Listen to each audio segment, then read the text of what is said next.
Welcome to T2 Asia Pacific Table Tennis League. We're bringing to you live here from Pinewood Iskandar Studios in Johor Bahru, Malaysia. My name is Junyong, your host, and we are entering day 2 of round 5. Yesterday, some teams started this round on the right foot and others faltered. But not these two teams that are featured here in this particular battle though, because they both secured victories in their respective fixtures in yesterday's encounter, and today they are determined to continue their winning streak. Ladies and gentlemen, it is Team Rossi versus Team Mays. 3 concurrent championships are what all our 24 players are fighting for. On the line here is $2 million US. So only the top 4 players get to feature in the grand finals later in December. Looking at the men's leaderboard, you can see that 4 European players now are leading the pack unchanged in the top 2. Vladimir Samsonov at 3rd and Alexander Shibaev is on a winning streak, so he completes the top 4. These are the bottom 6. Paul Drinkhall has moved up 1 spot after his encounter in the last fixture. However, he's still got a long way to go if he wants to be in the top 4. Same goes for the women's leaderboard. Top 4 players gets to feature in the grand finals later in December. Unchanged at the top 4. However, Feng Tianwei is really catching up to Cheng I-Ching at 4th spot. Looking at the bottom 6 now, these players have really got to play catch up because we only have 2 more rounds to go before the grand finals.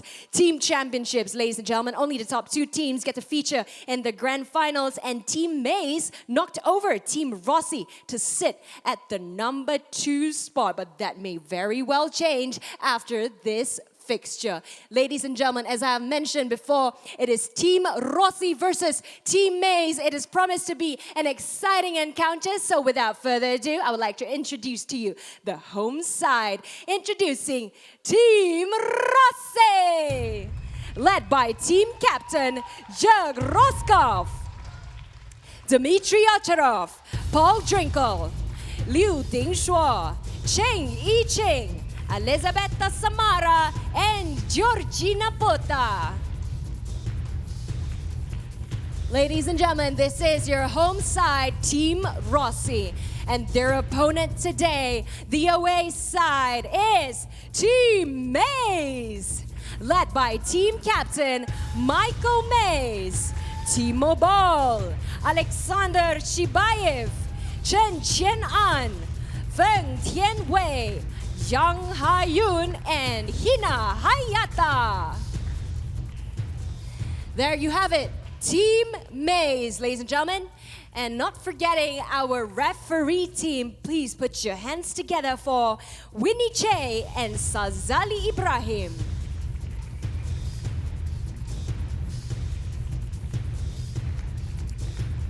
Our referee team, ladies and gentlemen, ahead of this fixture, can I get 2 team captains to join me over here? Let's have a little chit-chat ahead of this fixture. So it is Team Rossi versus Team Mays. Let's get the home side of things first. I'm joined by team captain Jörg Roskopf.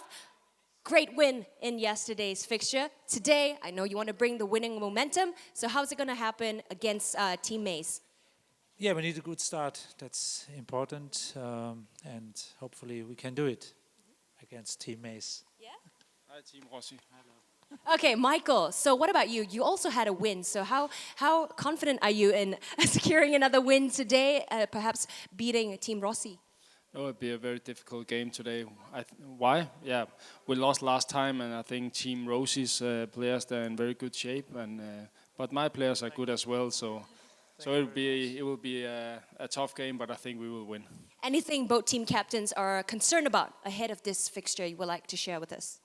No, we are not concerned about anything. No. Yeah? Confident as well? Yeah, I'm always confident in my players, and they showed yesterday they're in good shape. So yeah, let's get started.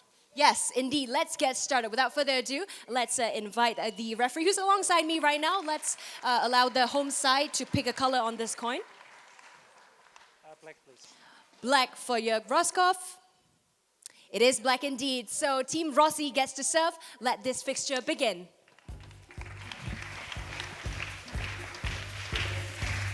Match day 16, team fixture 27.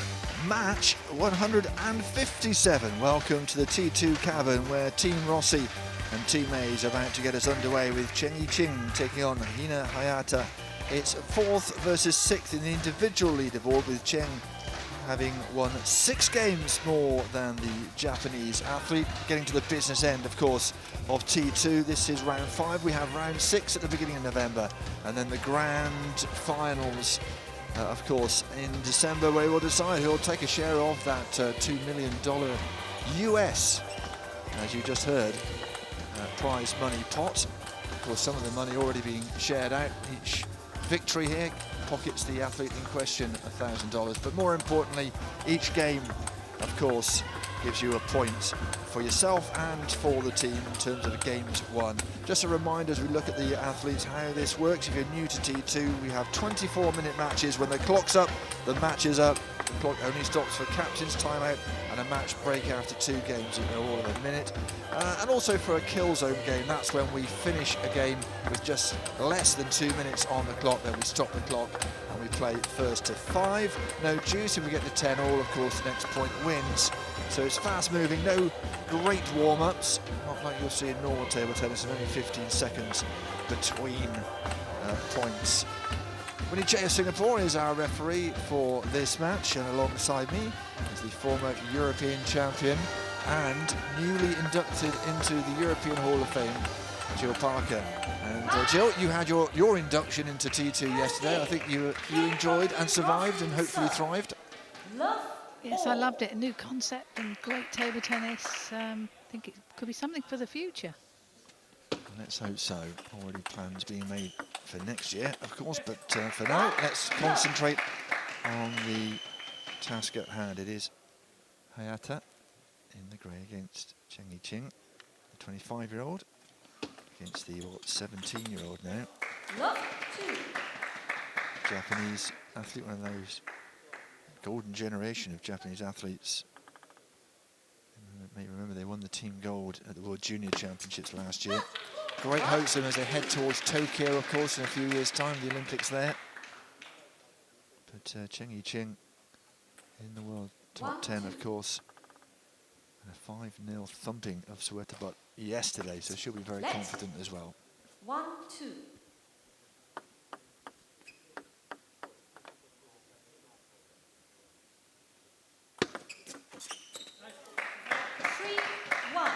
Nice flick there by Chien-An. It's interesting to note that these two have played each other once on the ITTF circuit, with Chen winning 4-0, and that was at the World Tour Grand Finals. 4-1.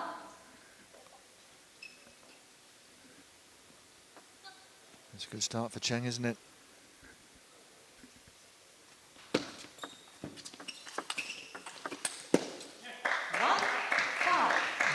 Met early on in the early rounds in T2, and that was also a victory for Cheng, 3-1.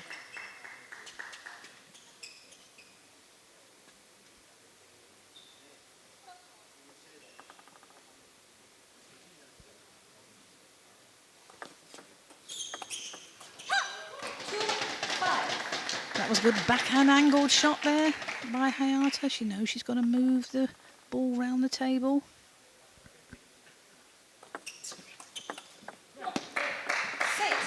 So unlucky there, because Hayata's service had a great angle wide out, but she made that backhand error. A little bit of an unforced error.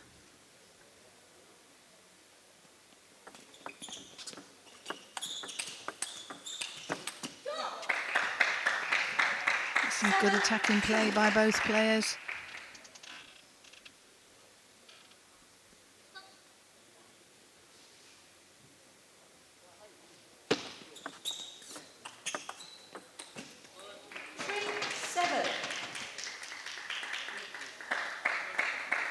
With the serve again. Quite a complex serve in a way. You see the bat being waved about before she makes contact very often in this.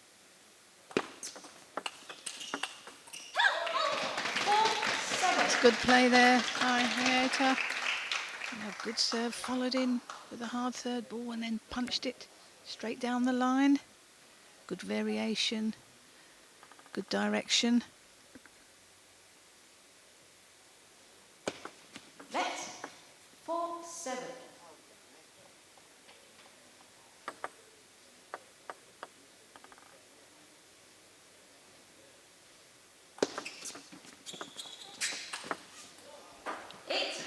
Well, Chen found that side spin, wibbly wobbly spin there. She found that easy. I think she was going to try something a bit different, but it didn't pay off.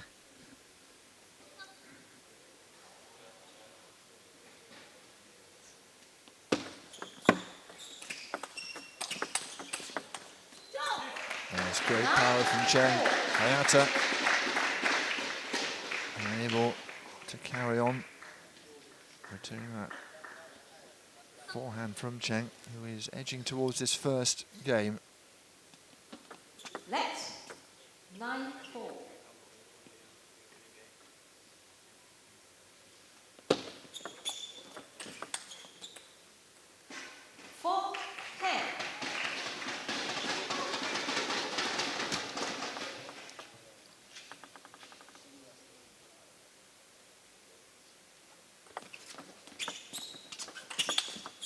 Yes, a very efficient first game from Cheng and Hayata.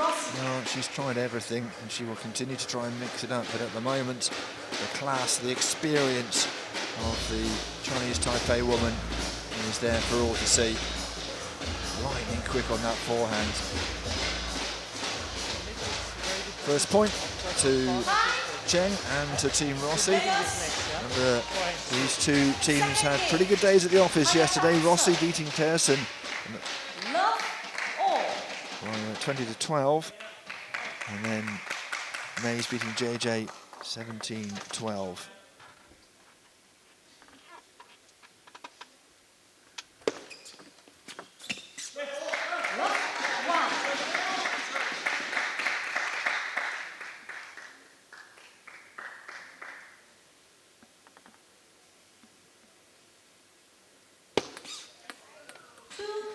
Trying that reverse serve, but making an error. Yeah, we were here about an hour ago. She was here before we got underway, just practicing her serves in this. Of course, the conditions do change from the practice hall, which is a lower ceiling, to our big cavernous cavern. But at this level, just raise eyebrows when there's a service error.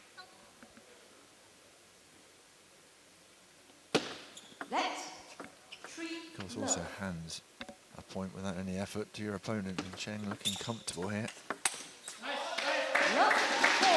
Hayata's tried that shot a few times, but Chen's not having any problems with that side spin push shot.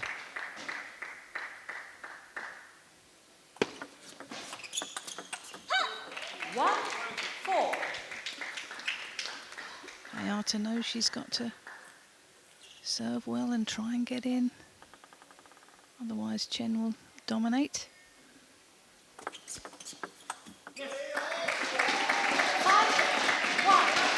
Dominate she is at the moment. And half an eye on the clock. She's very fast, very positive, very attacking, Chen. Want to get through as many games as possible. It's interesting, we were looking at the table a little bit earlier, and Team Pearson, top of the table, having 188, just a point or a game but ahead of Team Mays. But they have played substantially more games. They've got through their games quicker, and that does help. If you can get through a game and win it, and then reload and start again.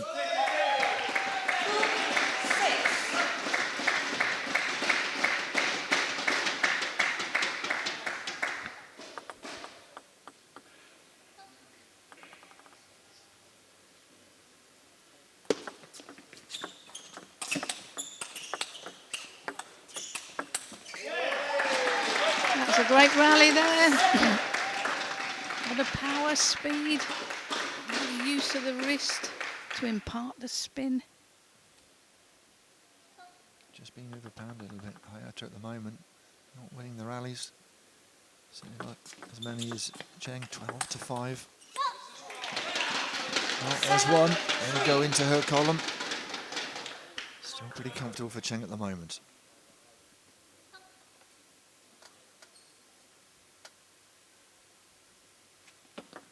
Let's 7-3.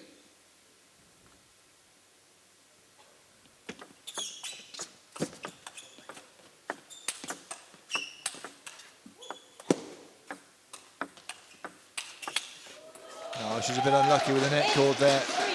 Whereas Hayata, but that should have finished off a little bit earlier. Cheng with 85% of her serves, bringing her the point. And there's another one.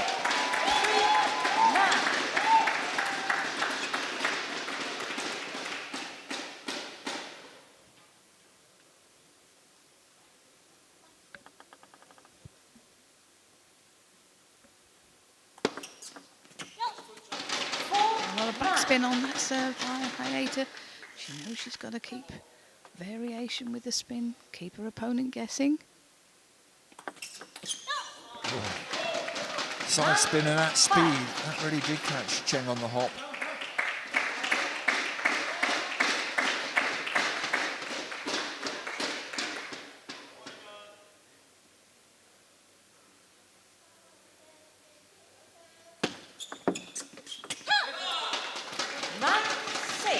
Something of a comeback here from Hayata. A bit more positive from the young Japanese player.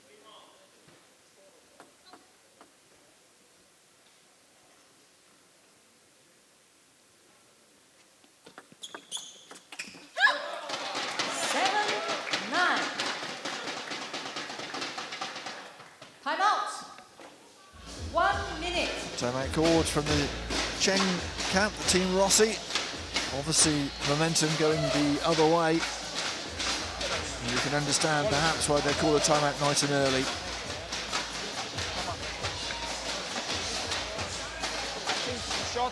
It appeared to be one-way traffic at the beginning of that game, but to be fair to Hayata, she fought. She tried to get in with a forehand whenever possible, and putting now Chen under pressure. Well, you know you've got a bit of a victory if you force the opposition to use their timeout. So certainly this early. Bear in mind there's a mandatory timeout of a minute after the second game.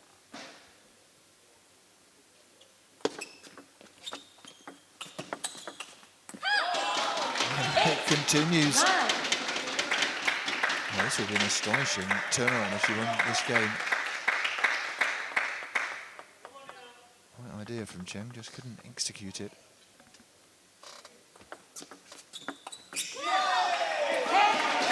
A clever ball there by Chen, just changing the pace there. She put a slow ball. Hayata too far away from the table, wasn't close enough. So she has a game point, in fact she has a couple.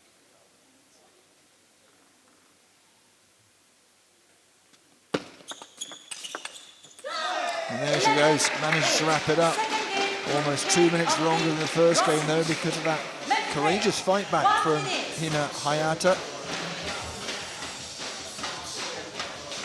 Just hurried the Japanese teenager a little bit, cramped her up, and got over the line, but she was in a battle in that game. And if you play once this forehand, continue this forehand, okay? Had a pretty good attendance yesterday. Stands are full and the bleachers are starting to fill up again here. Middle of the afternoon, local time here in Malaysia, in Johor Bahru, the Pinewood Studios, the famous Pinewood Studios. Players change sides. The Malaysia branch of Pinewood, hosting us this year and of course next year as well.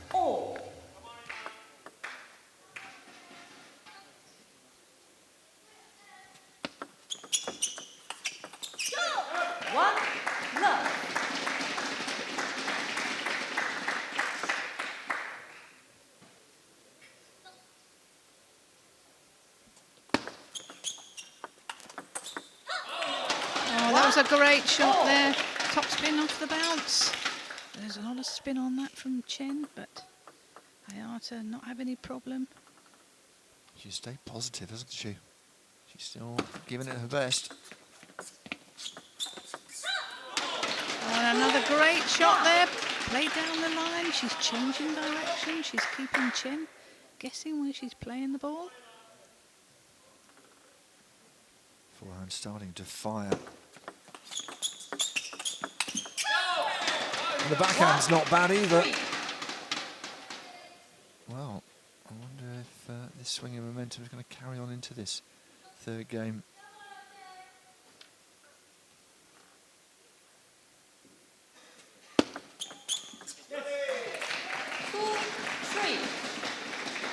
Good service there with Chen. A lot of backspin on the ball there.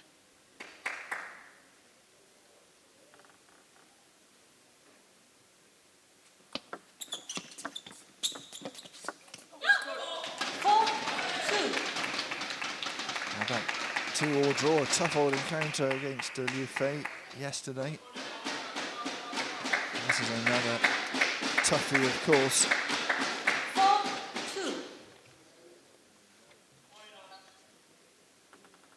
After playing close on top of the table, playing somebody who's in 4th place. Clever play there by Chen. Slower forehand followed by a faster, harder one, just changing the pace.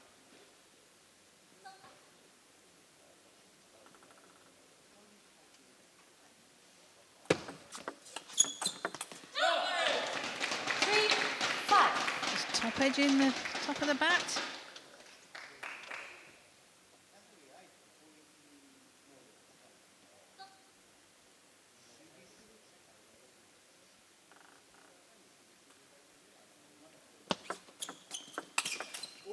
Good change of direction. Hayata having to adjust, couldn't do it in time. Still ahead though.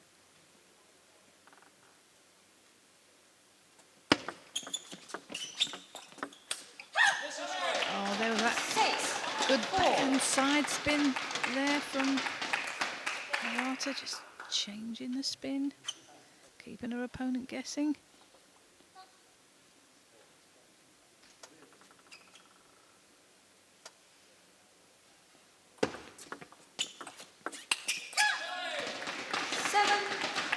What a change in momentum. It looked like it was going to be an easy day at the office for Chen. It's a bit more complicated.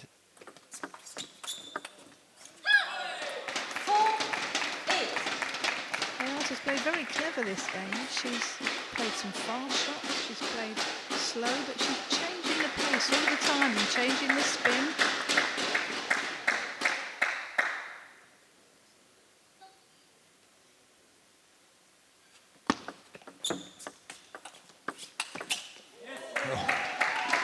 Just a little reminder of the class of Cheng and just how dangerous she is.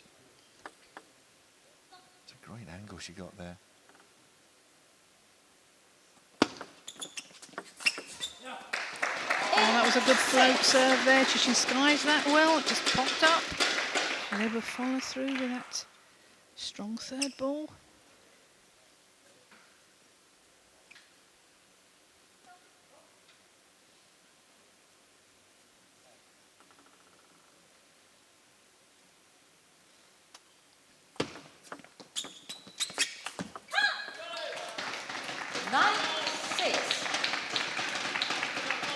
Can Hayata get over the line here? She's fought really hard and, as Jill was saying, really mixed it up, kept positive mentally as well.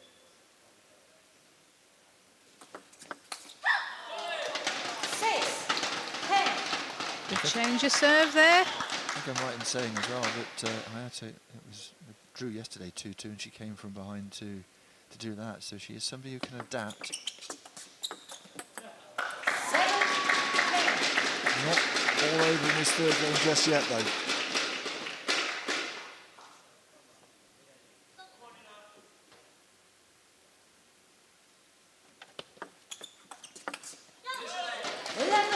And she's done it. That's a game back for Hina Hayata. Still 7:40 on the clock. And whilst we look at the highlights, I've just got to tell Jill that I've done some research on the inflatable clappy type things. We were looking for the correct word. Jill came up with inflatable clappers, which I thought might be it. We should trademark it anyway. Continuing. There's lots of different ones, but the one that keeps coming up, thunder stick. I like that, thunder stick. Inflatable clappers, you're right, I've seen that as well. shiny inflatable cheering sticks. That's a bit of a mouthful, though. That is. It is. 6. I quite like thunder sticks, though. Yeah. I don't think that's a trademark. I think that is just a generic name.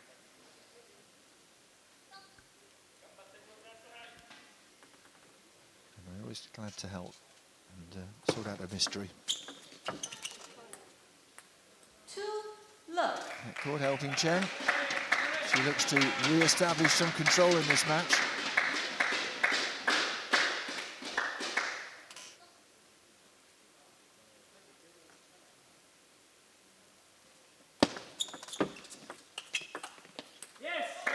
Oh, a lot of spin. He says slow spinny ball. Chen then. Hayata not quite getting over the ball on that block.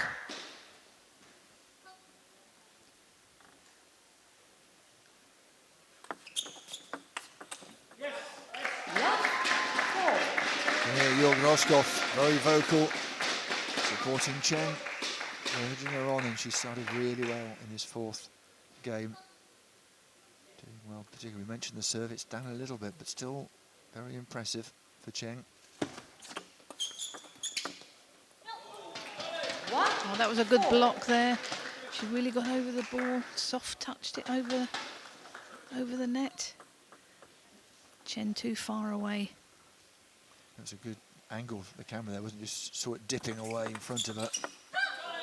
And, well, that's 2 points in a row where she's been made to look a little leaden-footed. And you don't say that often against Chen, do you?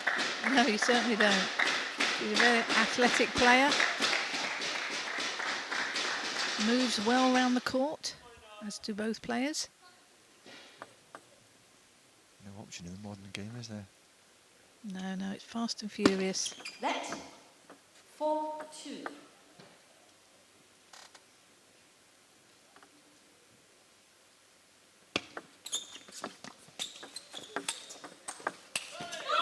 Oh, good placement there by Hayata. She's moving the ball around, then she played one into the body, which is always very difficult for an opponent to play either a back on or forehand. It's a good comeback from 4-0 down. Cheng has the serve, though.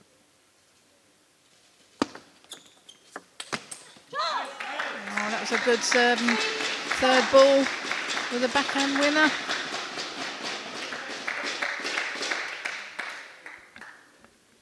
Yeah, well played, wasn't it? 5.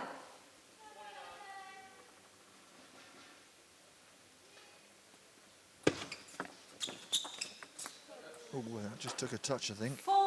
Off the table as it went through. Absolutely nothing that Chen could do about that. No, definitely not. And Hayata just putting her hand up to her good fortune. 6-4.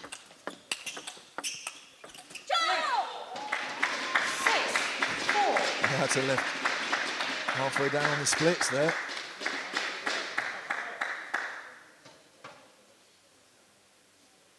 Just how these athletes are flexible. I'm not sure I'd have got up from that.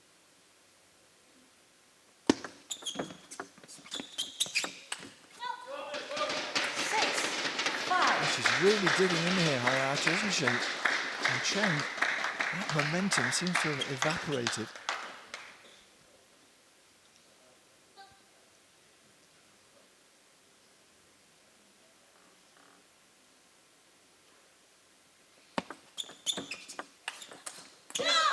Again, that slow spinny one. She's won a few points with that. Chen, you can see her slow motion there. Spinny ball going over the net. So just how much topspin she put on it makes it so difficult to return.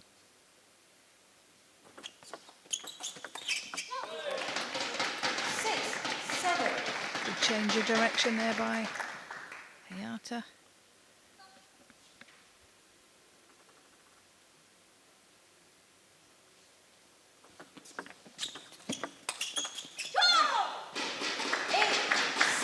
The ball fast and early there.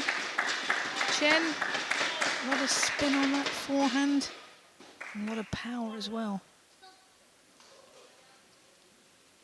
About to go into the last 2 minutes of this match. If we finish this one, we should well do before time is up.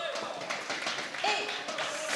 And of course we go to the kill zone. 5 points, first to 5, clock off. At the moment though, Hayata is hanging on to the coattails of Cheng in this game.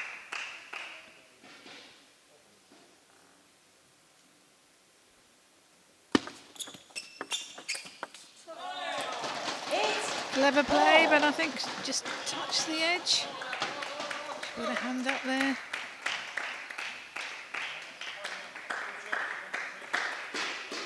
Apologising. 8-all. But they all count. Yeah, I don't think she's that sorry. Probably not. It is polite and nice to make the apology. 8-9. Just keep an eye on the clock to see whether we might get another game in here or not.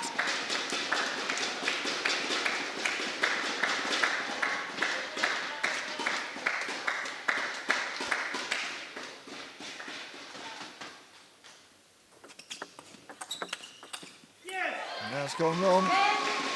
2 game points to make it 3-1 for Chien-An.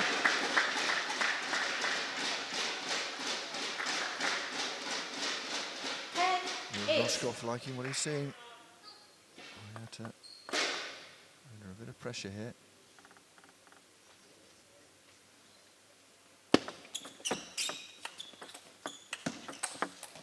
Oh, beautifully done. Defended, picked a moment, and saved the first of the game points. 10 this serve. 10-9.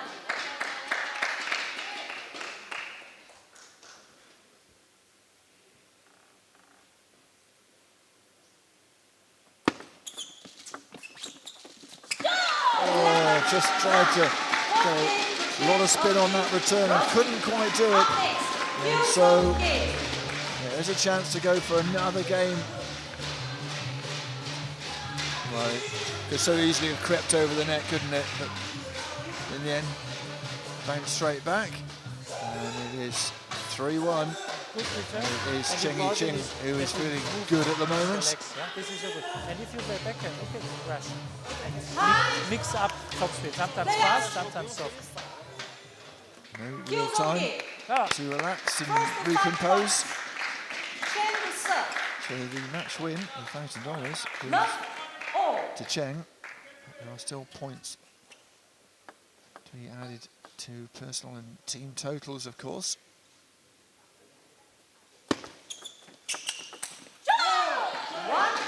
That was a good start there by Chen. Good variation in the serve. Followed up with a hard forehand.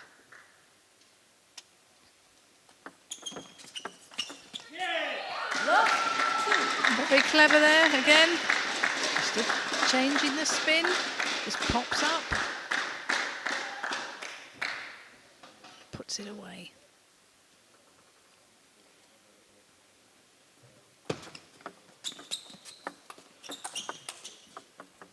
Oh, that was a good forehand down the line by Hayata. Important that she doesn't let her opponent get away to a fly, because first to 5, all of a sudden a bit late to undo the damage. Let's 1-2.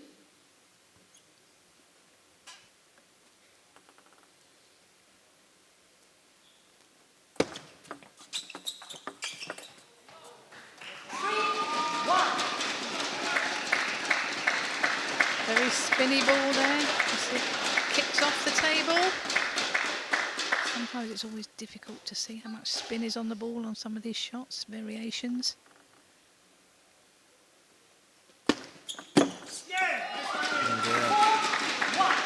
Trying to chop it back, found the net, and there are game points here for Cheng.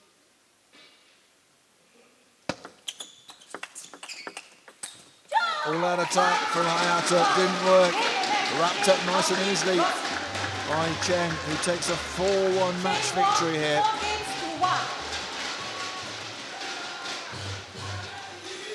Just very accurate. Doesn't have to be overpowering if you can get it in the right place. Just work the table. Pat on the back from the skipper.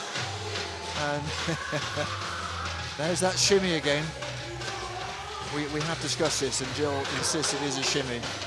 Definitely a shimmy, but I did notice it's only those two players, Samara and Chen, that do it. Well, it'd be interesting if some of the men took it up, wouldn't it? They've got good footwork, so surely they should be able to pull it off. Anyway, here's some of the match highlights. And the serve was very impressive from Cheng. 68 points of percentage of her serves being converted into points for her. Beyond 3 strokes, well, the percentage is 60% for Cheng as well. So she dominated.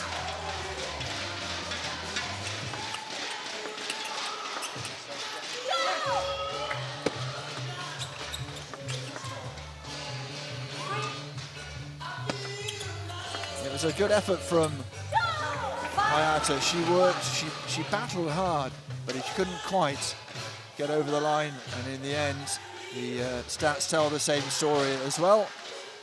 It's a convincing victory for Chien-An, who beats Hayata by 4-1.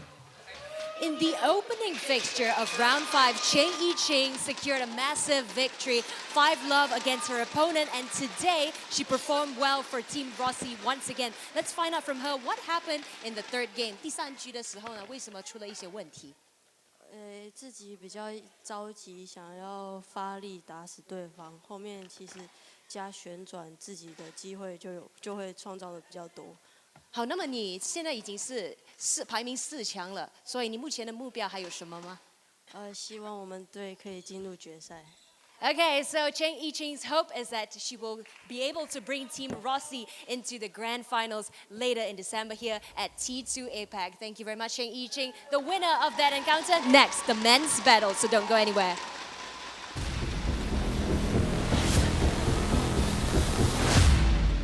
Hello to all the fans in China. I am Vladimir Samsonov. Hi, I'm Boll Drinkhall. 我是 Ovtcharov. 我是 Chen. Hello， 大家好，我是郑怡静。我是庄智渊。我是刘飞。我是冯天薇。我是 Timo。Hello， 大家好，我是刘丁硕。我是石金瑶。Hello, I'm Jörgen Persson, coach for Team Persson. Hello, I'm Mattias Karlsson. Hello to all the fans in China. 我祝愿所有的朋友，包括粉丝。I wish you a happy Mooncake Festival and enjoy the time. And happy Mooncake Festival to all T2 fans. I'm wishing all the T2 fans a happy Mooncake Festival. We wish all the T2 fans 中秋节快乐。祝所有粉丝们中秋节快乐，月圆人团圆。祝所有 T2 的粉丝们中秋佳节平安快乐幸福。祝你们中秋佳节快乐。中秋节快到了。祝大家中秋节快乐！祝 T2 的粉丝们中秋节快乐！祝 T2 的粉丝们中秋节快乐！祝大家中秋节快乐 Wish all the T2 fans a happy Mooncake Festival. I wish a happy Mooncake Festival to all of you. 祝你们中秋节快乐，身体健康，万事如意。大家好，我是 Frank G。祝 T2 的粉丝们中秋节快乐 ，Happy Mid-Autumn Festival。Welcome back to T2 APAC. We're moving into the second match, and Team Rossi's Liu Tingshuo is actually injured after his match against Mattias Karlsson in yesterday's fixture. So we allowed the opposing side, Michael Mays, to pick a play. Now you have 2 to choose from. Is it going to be Dimitrij Ovtcharov or Boll Drinkhall against your men, Timo Boll? Yeah, it was a very difficult decision because both players are very good and they are strong players, but we choose Boll Drinkhall. Boll Drinkhall. So it is going to be Boll Drinkhall versus Timo Boll. All right, so just now we allow the home side to pick the color on this coin toss, and now the away side. So Timo Boll gets to pick the color. What color is going to be, Timo? Is it black or red? Black for Timo. Black indeed. So Timo Boll to serve. Let this men's battle begin. So the sub is on, it's Paul Drinkhall. Of course, these two have met before. They met in the first round, of course, and Paul Drinkhall lost by 3-1. Although he did win the first game and looked very lively in that one. The six-time English champion. So this would be a good game because they're both pretty attacking players, both very outgoing. And it's a shame that Liu Dingshu couldn't make this, but you may remember he had a heavily strapped ankle yesterday in that 4-1 loss to Carlsen and just feels it's not quite right. So he will make way, and it is Paul Drinkhall who has a chance to get some points for his compatriot, and also possibly pocket that $1,000 if he beats Timo Boll, who is, of course, a legend when it comes to table tennis. The left-hander, Olympic team silver, team bronze as well, of course, and 12 singles titles and counting. Maybe a couple behind there, but certainly a man who is at his best can challenge the Chinese, of course, and that's saying something in the modern era.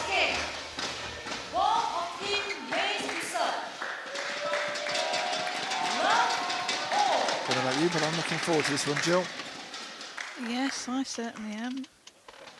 And fantastic player, Boll, but Paul Drinkhall does come out with some fantastic shots as well. Yes, Drinkhall's not going to die wondering, is he? He'll always give it his best, and he always looks to be positive.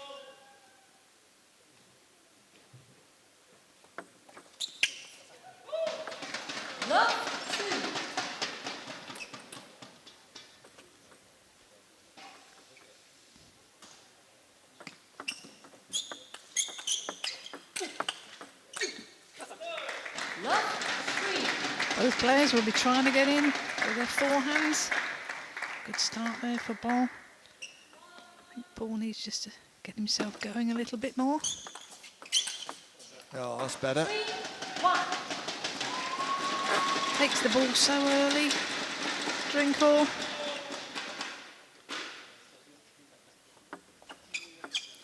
Both these players, when they get it right, it just looks effortlessly and it's effortlessly elegant as well. It is, but it's taken hours and hours and hours of practice. You know, sometimes 6 hours a day, 6 days a week.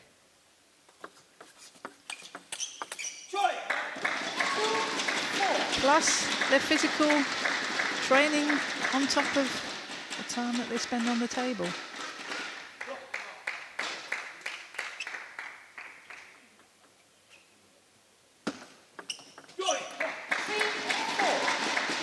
Comeback from Drinkhall.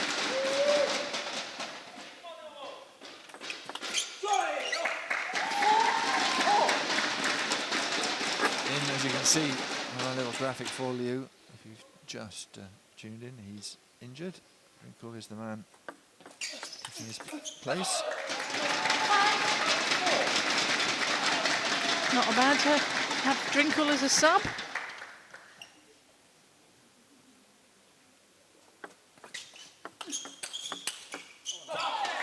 That's a good forehand there by Timo Boll. Just showing it's one of his many shots he's got in his repertoire.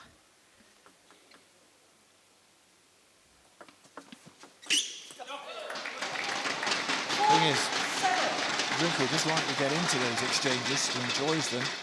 At the moment, just not getting to get the game into an expansive phase.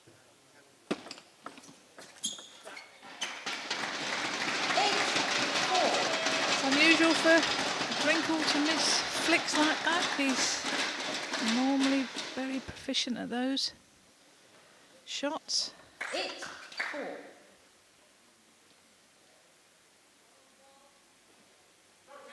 Next, Boll, please toss Hayun. 8-4. Umpire telling Boll he's not throwing it up high enough.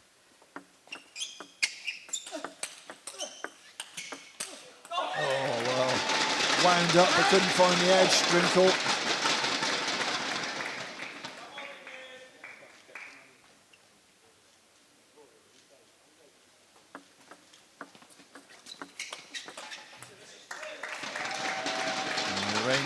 quite there at the moment for poor Drinkhall. He's got a lot of defending to do here in this first game. 11-4. First game, Boll, who was pegged back to 4-all, then went on a very impressive run and dominated the table. Takes that first game 11-4. Then you follow up after service out and quality first ball. To be fair to Timo, he played very well there. I think Boll came out with some few unforced errors. Can't seem to get himself in gear, but I'm sure he'll give it his all in this game, as he always does.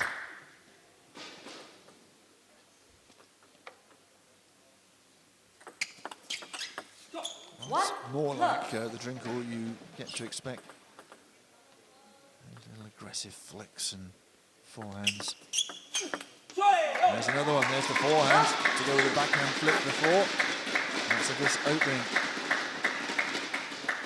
Boll knows he's got to get in whenever possible, either backhand or forehand. Love 3. Acknowledges the ball touched the net. Let love 3.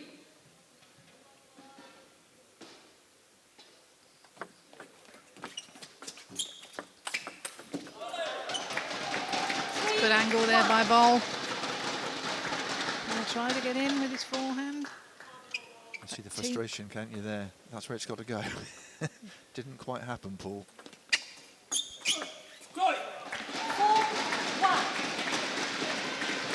Good start to the second game, though, for Drinkhall, after being steamrolled rather in the first game. Oh, service went a little bit long there.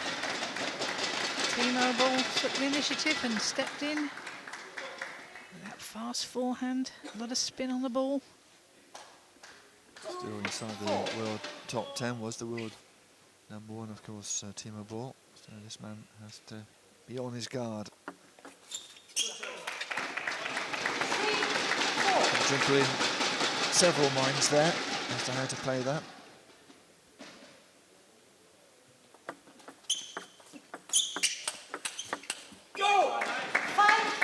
Good change of pace there by Drinkhall. Just putting a slower block into it.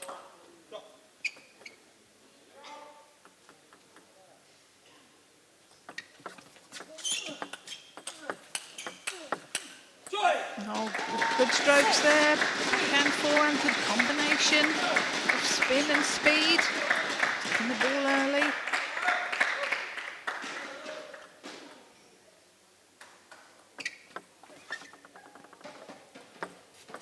Let 6-3.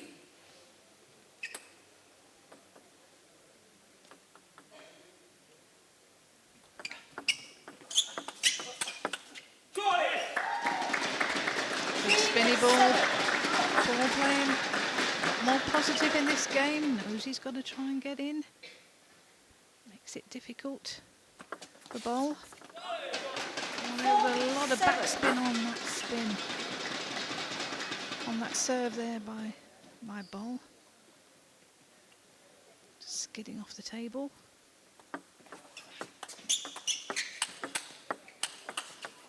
Hello. Well, he's found more rhythm, hasn't he, in the second game.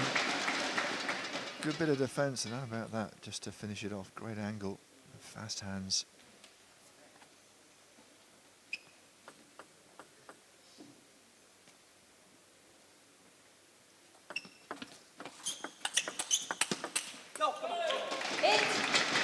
Well, that would have been an amazing winner from Drinkhall, but Boll keeping the pressure on. Good exchanges from these two.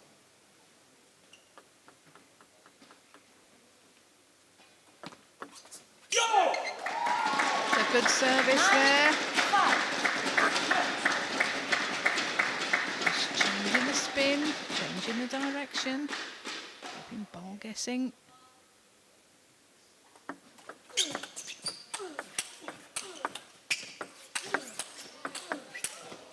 Oh, yes. Well, anyone but Boll, you might have not even got the bat on it. That was a great exchange between these two, and that's what you like to see. Well, you saw in the first match, up in the first round between these two. And has game point here, Drinkhall. 10-6. Not this time. Dispatched with ease by Boll.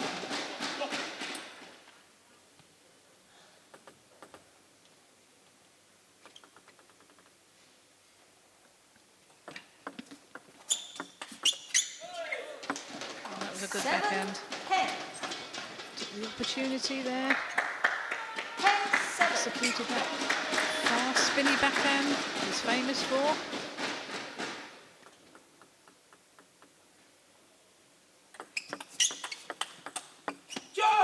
That'll do it.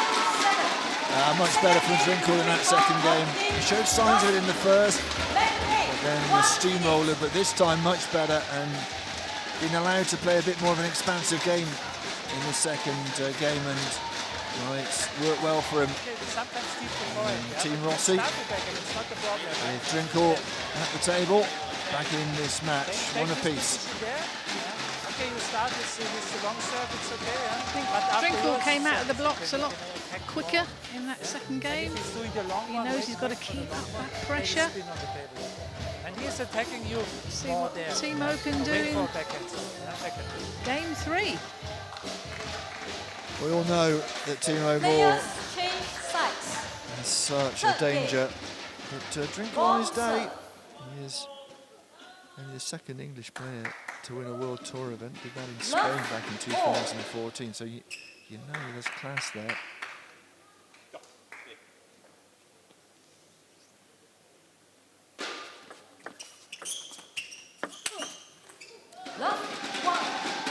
Timo thought the ball was going off the end of the table, but his quick reactions, he still was able to play a stroke back.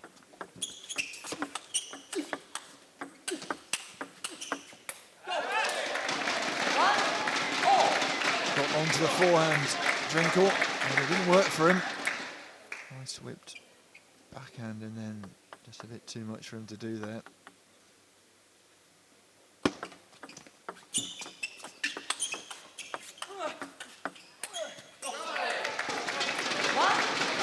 Unlucky there for Drinkhall, a great combination of strokes in his forehand and backhand. Spinny, then he slowed it down, just made that error.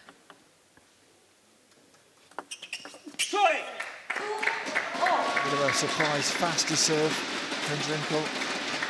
And he's certainly got a toehold in this match now.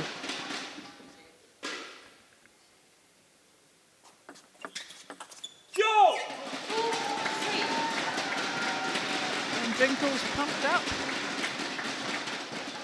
You see the fists are coming out.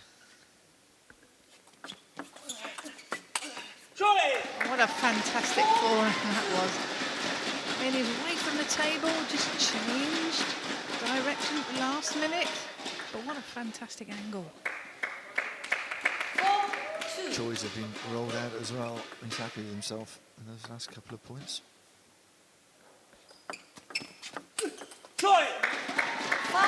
Good service and following. That's the Drinkhall we like to see.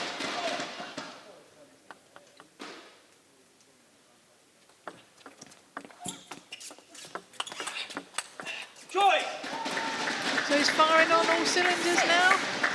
You know, he's got confidence with his backhand and forehand, and he's going for his shots. It's not that Boll's playing badly, is it? It's just that Drinkhall all of a sudden has fired.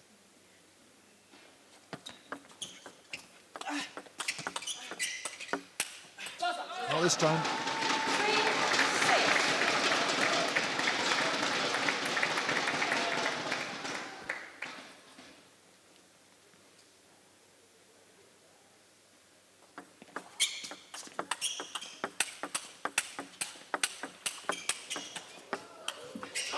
Oh, great rally.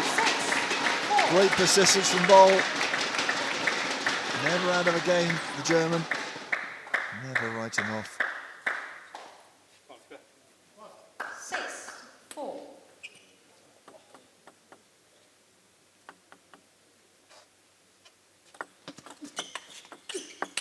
Oh, wow. many shots like that. This first-class table tennis there, being played by Drinkhall. Big one down the line.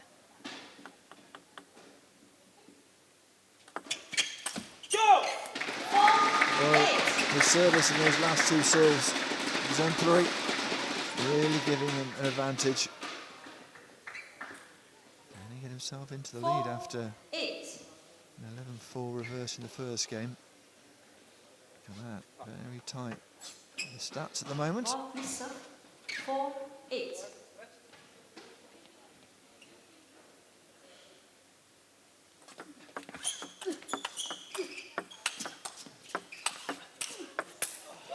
Oh, great defence from Boll.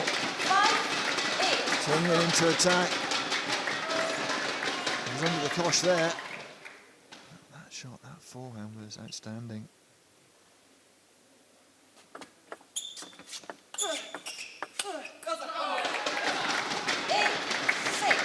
Great change of direction. And that's Boll who's on a run.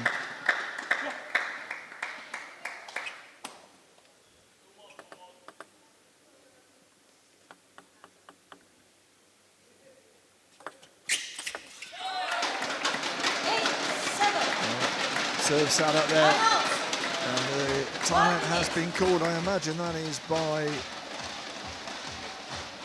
it is Team Rossi. Georg Roskopf calling Drinkhall in. He had a little bit of clear water between him and Boll in this third game, but Boll has come charging back. Oh, he's on the ball. On Boll. And wait for the backhand. It's never so fast if you play your backhand. Continue to play like this. But after your service, try to start. The reverse serve was okay. Okay, we come with the banana to your backhand. Wait for this. Come on, Boll. Come on. Get it. Time.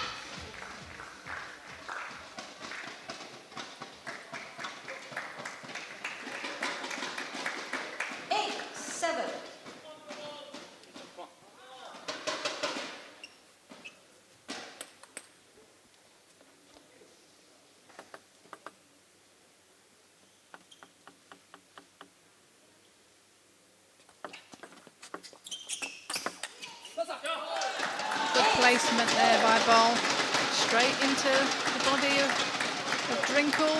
Always a difficult place for a player to play a ball. He's going to move his feet round.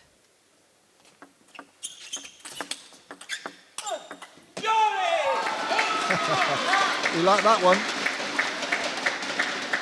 Certainly under a bit of pressure, and that shot there got down low, got the rotation, and the ball flew low over the net. A little bit too much for Boll. That was a good combination of strokes there on that receiver's serve. It's classic, isn't it? Drinkhall loves to get low and play those aggressive shots, and he has 2 game points.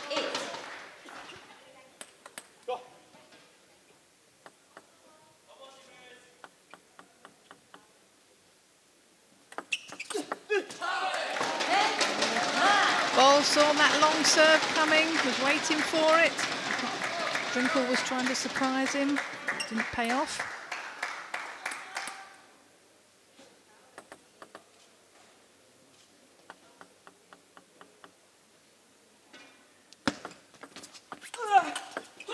Oh yes, beautifully worked by Timo Boll. No juice.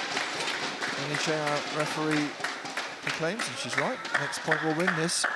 What a pivotal moment in this match.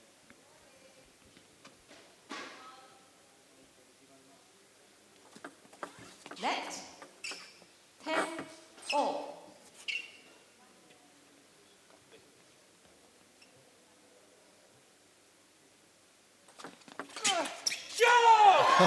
Good attack, brave from Drinkhall, and he just about scrapes over the line and takes a lead in this match. Yeah, serve went a little bit too long for Boll there, but Drinkhall took the initiative. Looked like the timeout hadn't had its desired effect, but as it turned out, He still dug in. Didn't convert 2 game points, but won the juice. Fourth game, Drinkhall to serve. And Timo Boll, from being Love all. 1 up, finds himself in a spot of bother here.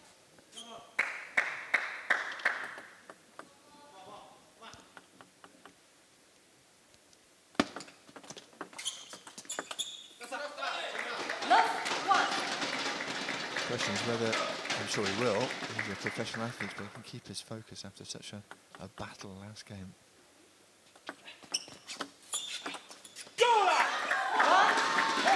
Slow spinny ball there by Drinkhall. Changing the pace, keeping Boll guessing.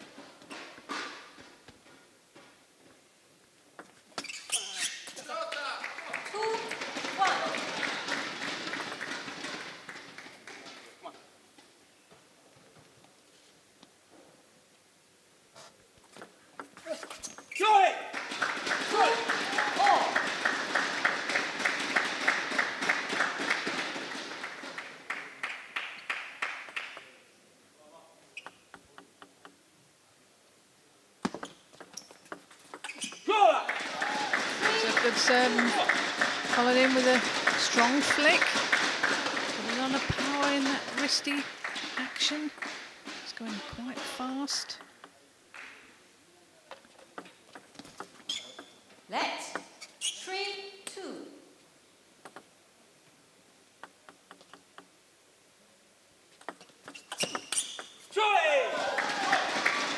It was a good forearm there.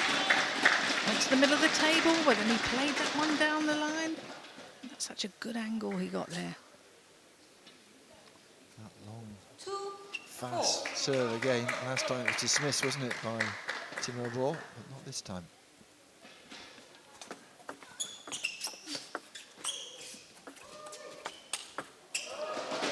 Oh, that was fantastic. That was out of this world.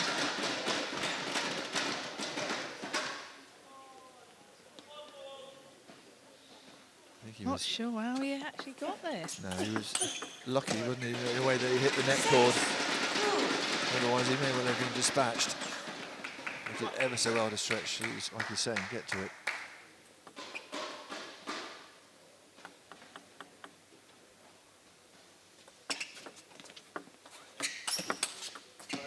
Oh, he's getting all the luck, isn't he? Touch of the table on the way through as well.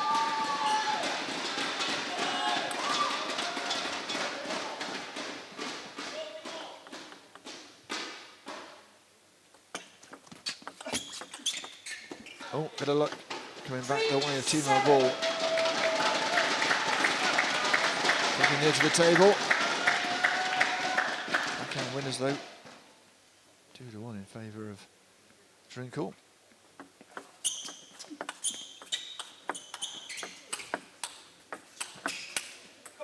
Couldn't find the table this time. It's a good comeback from Timo Boll.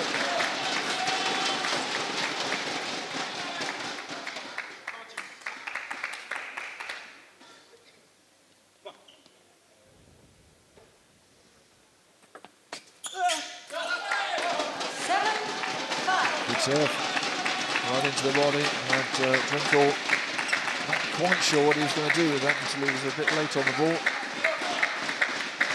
7-5. Still ahead though, and with the serve.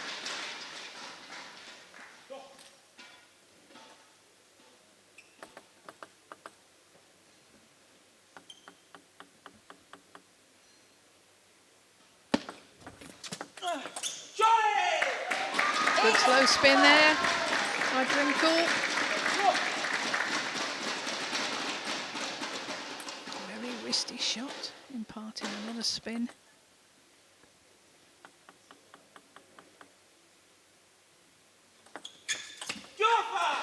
Went for break ball. And that didn't work for him. And he's in a spot of bother here.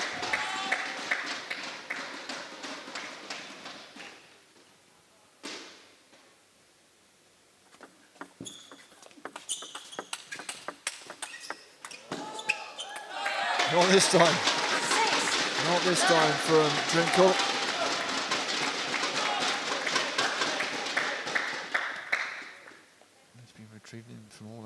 nice.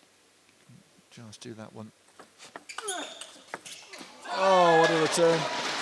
Amazing from Timo Boll.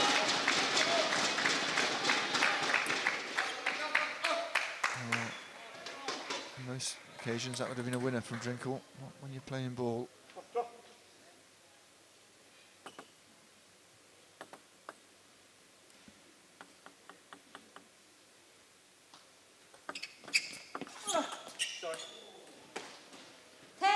Lucky. All there. Apologise straight away, but he'll be happy with the 3 game points.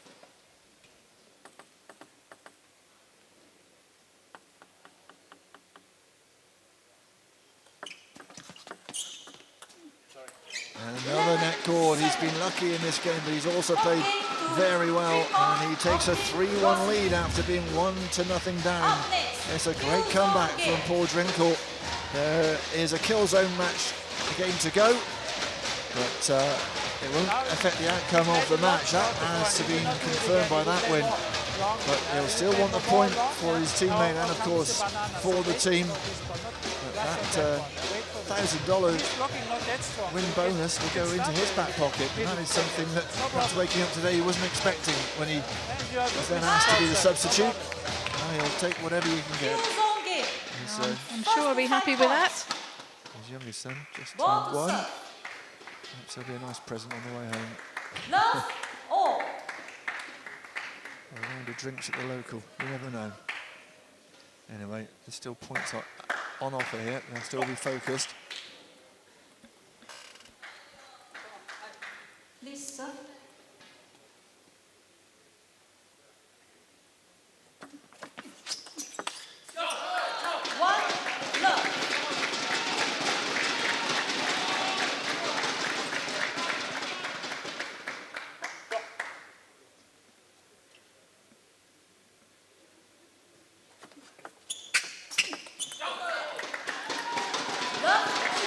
Better, more positive start from Boll.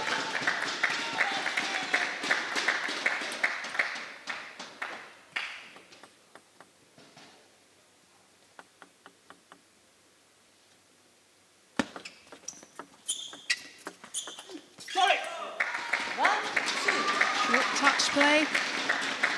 Little push shots over the table, just changing the pace, but it came in with a flick by Drinkhall.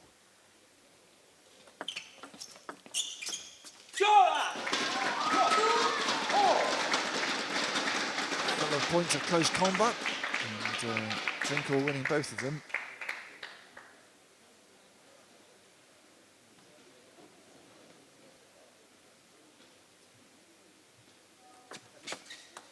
Let's 2-all.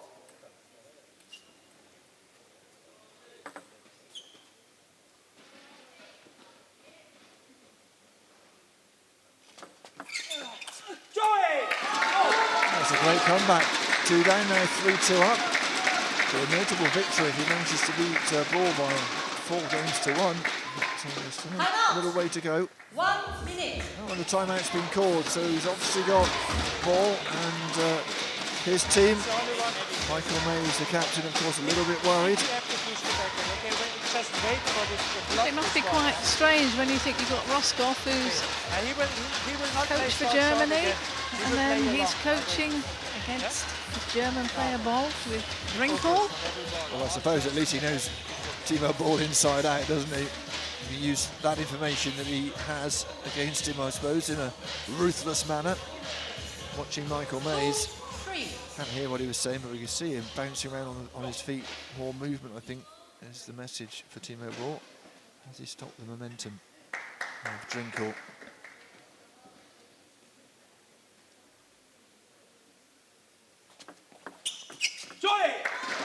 Well, he has 2 game points here to make it 4-1. Wrap up a very impressive victory. You think he was 1 game down, losing that one 11-4.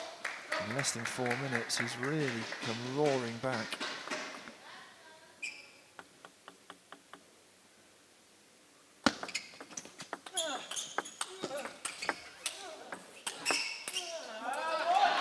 Not this time.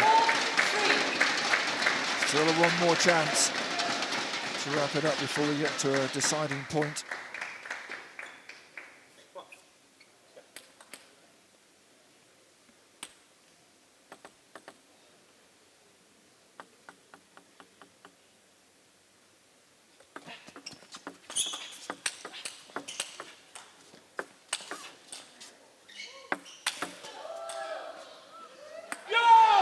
And this time it's long, and he has wrapped up a very, very impressive win. The Englishman overcoming the man from Germany.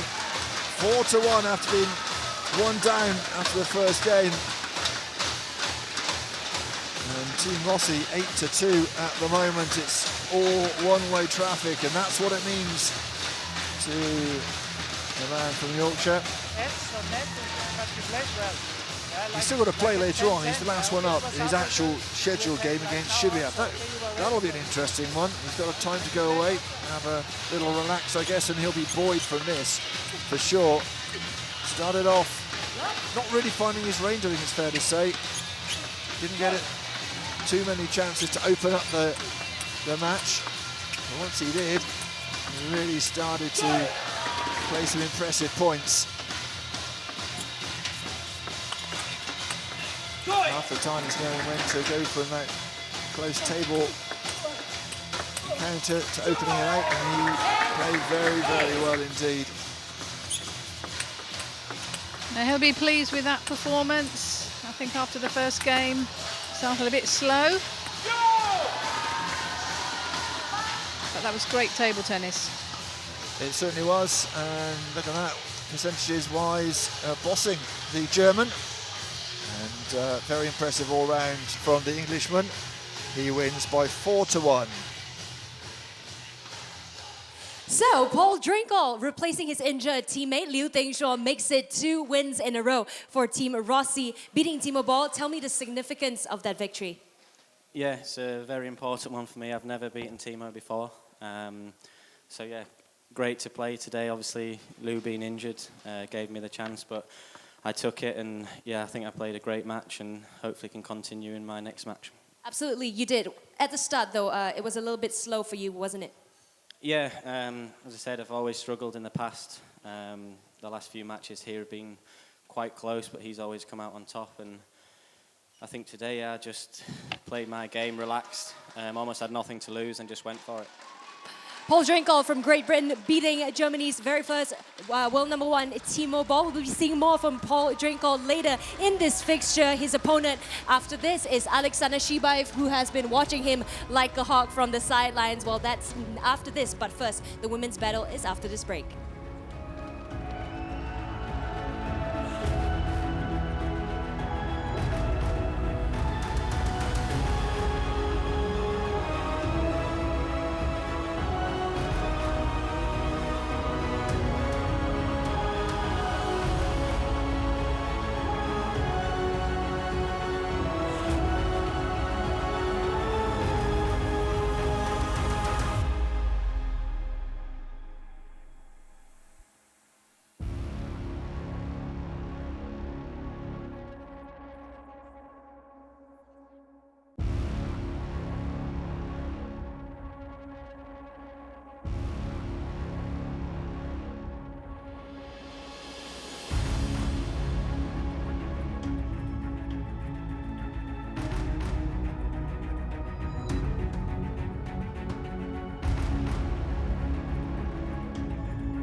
Welcome back to T2 APAC. Moving into the women's battle now. It's Hungarian sensation Georgina Pota versus Singapore's Olympic medalist Feng Tianwei. Let's allow Georgina Pota to pick the color on this coin.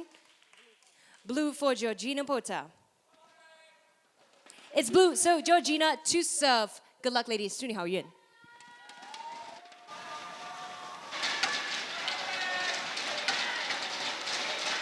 Bit of work to be done for Team Mays, 8-2 down in this fixture. And their hopes rest on a very accomplished performer in Feng Tianwei. Mentioned yesterday how she came back from the SEA Games with gold medals in singles, doubles, team match as well.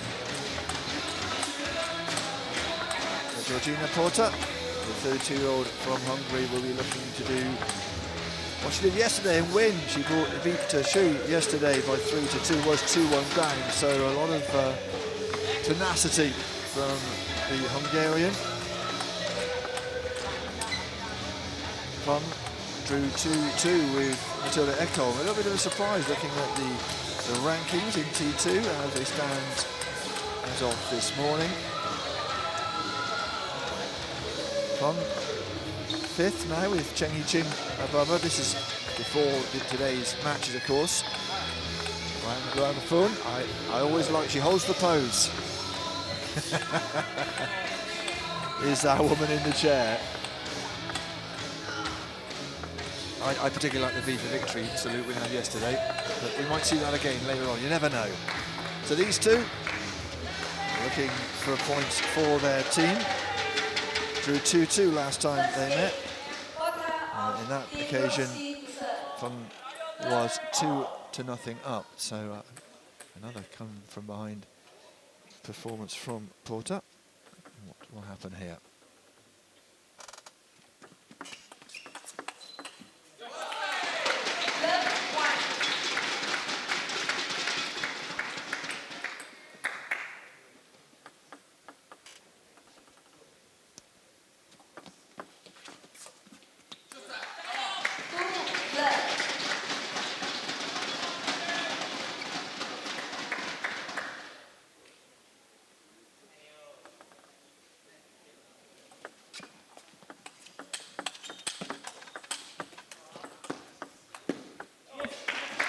Great point, wasn't it?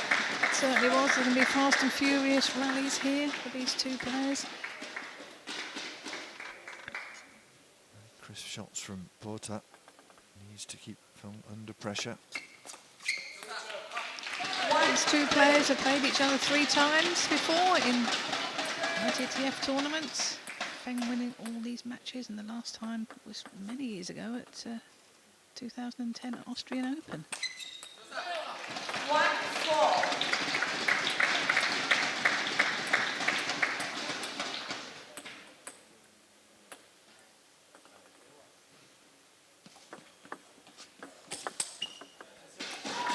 Very quick round from Pota.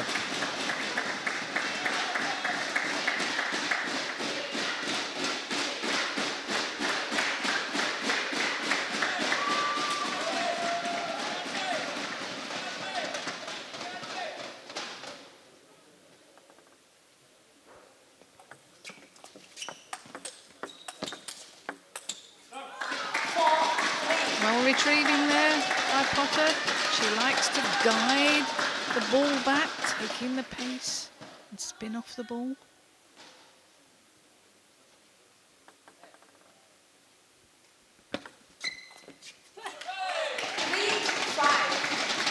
Very tentative shot there by Pota. Didn't really make up her mind what stroke she was going to play.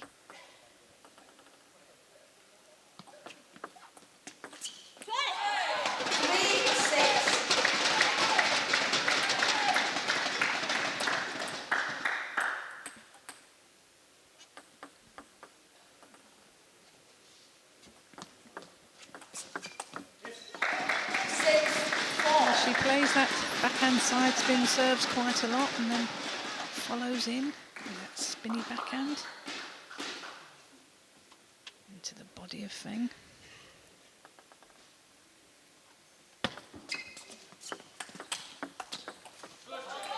That was good play there by Feng. Good service and third ball. And followed up with a strong fifth ball as well.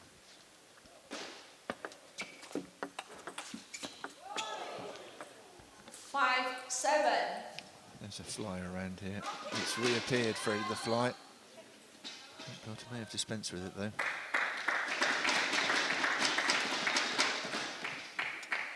We had hordes of them in round one, but we managed to shuffle them out the door.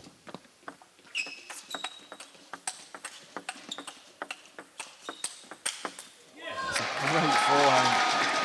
Slaps it as if it's the easiest thing in the world. There's great combination, backhand and forehand spins, but then just smash that forehand on a diagonal.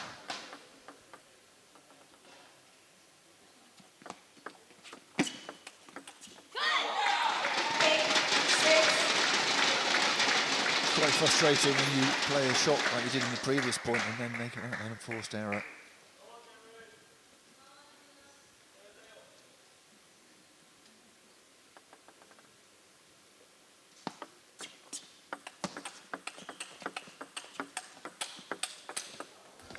A little finger of acknowledgement as it took the edge, but that was just beautifully placed. If you're going to put it anywhere, put it there. It flies off at the angle, nothing the opponent can do about it. She's hanging in here in this first game. Oh, that was a great forehand placement there. She's gone in with a fast topspin right into the body of Pota, always difficult. Player. Make sure they get out of the way.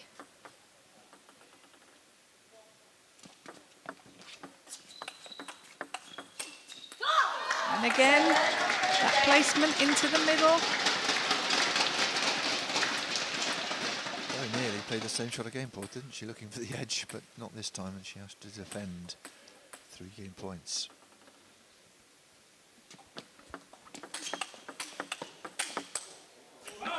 Now that's fast and furious table tennis there, taking the ball so early.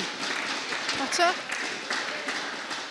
she used the wrist to get the spin, but then punched it as well for a different pace on her backhand. Talking about the expansive game we enjoy between Drinkhall and Boll, this one certainly has its moments as well.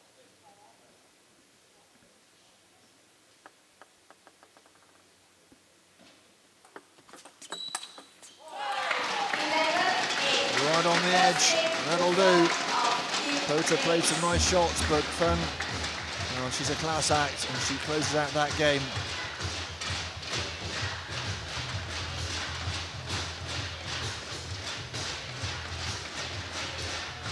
Come on, just continue. You must move. Make it now, come on. And shuffled back, urged back by the referee.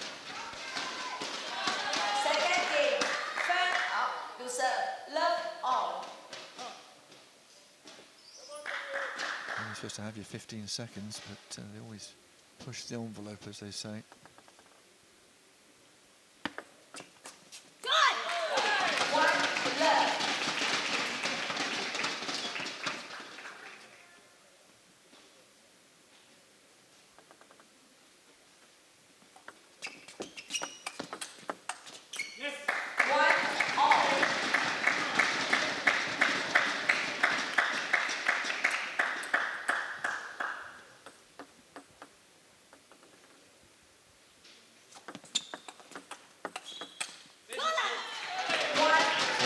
Firing at the moment for Pota.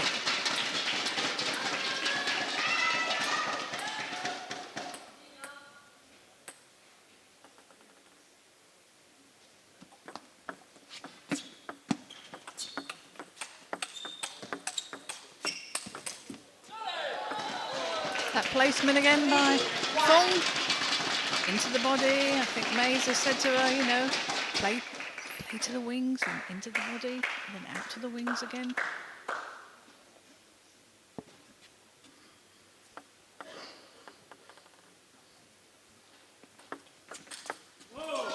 Great receive of service. Lovely flick executed by Pota. Oh, just dismissive, wasn't it? Game took it very early. Makes it look easy. It's not.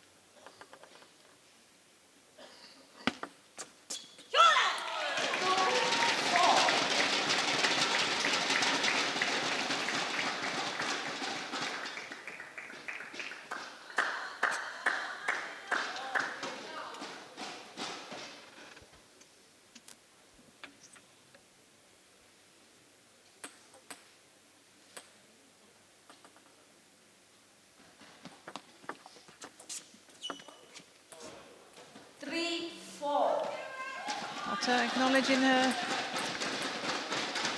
good fortune there. Shouldn't be enough time for Feng to readjust, but obviously kicked up a little bit.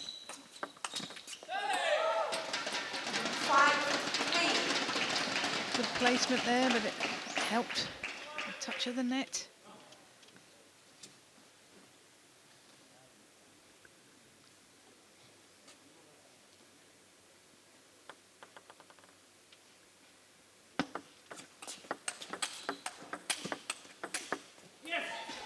She hits him so cleanly. The serve perhaps playing into her advantage, her strengths wide. And again, she's hanging in. She did in the first game, couldn't win it, but she's there or thereabouts. Leg 5-4.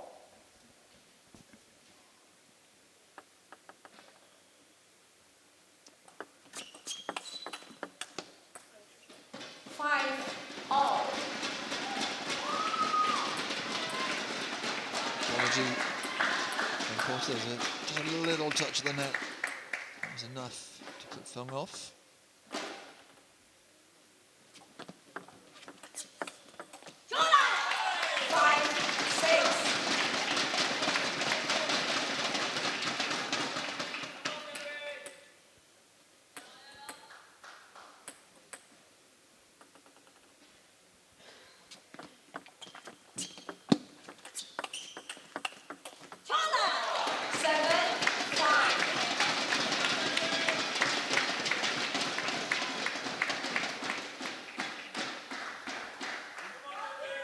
Quite happy to take the towel near the table. Pota wandering over to the bench and getting a word in the ear from Georgina.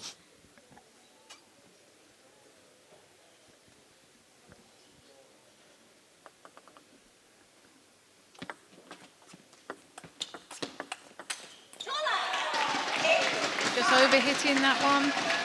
Down the line. Down the line is a shorter distance, so you've got to make sure you get over the ball.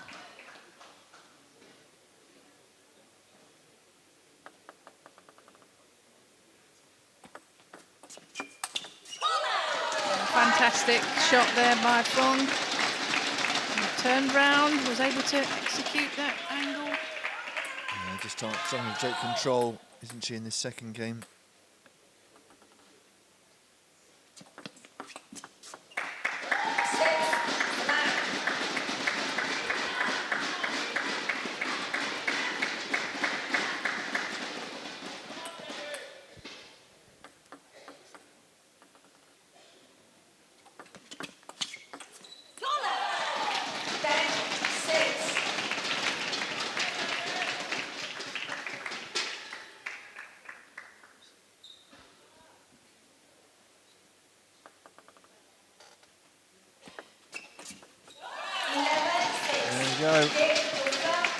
Pota was hanging on, and all of a sudden, Feng hit the afterburners, and she was gone and away and into a 2-0 lead.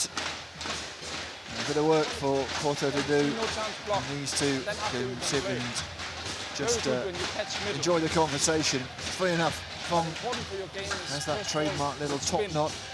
You'd never know. You'd walk if you didn't. If you hadn't been here around T2 and you didn't know, you'd walk past her in the street because of the hair comes down, the big round Harry Potter style glasses go on, and she's completely unrecognisable.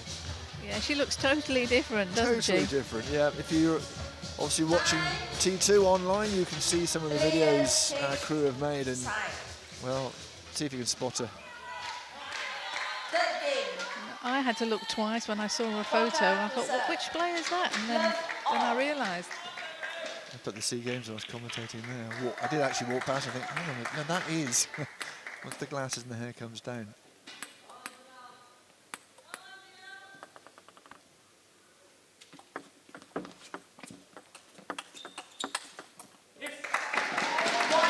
Pota off to a start, good start there. Good backhand down the line.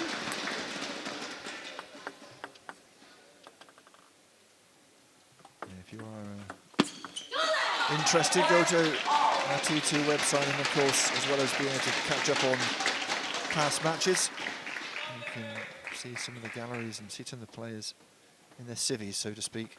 Some interesting portraits of these players.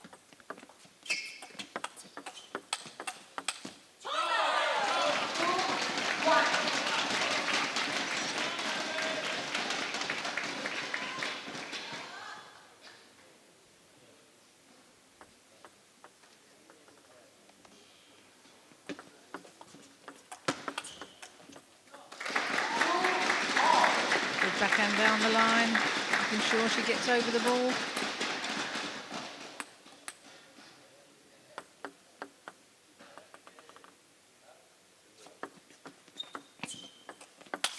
Oh, what a forehand that was. You might call that a forehand slap. It was, wasn't it?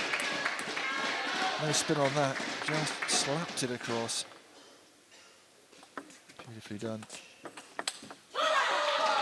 So I think just reminding Pota that she could play decent, expansive table tennis as well. Both players making sure they towel down. It's very hot under these television lights. The cabin. Tell you what, it's certainly warmer than yesterday.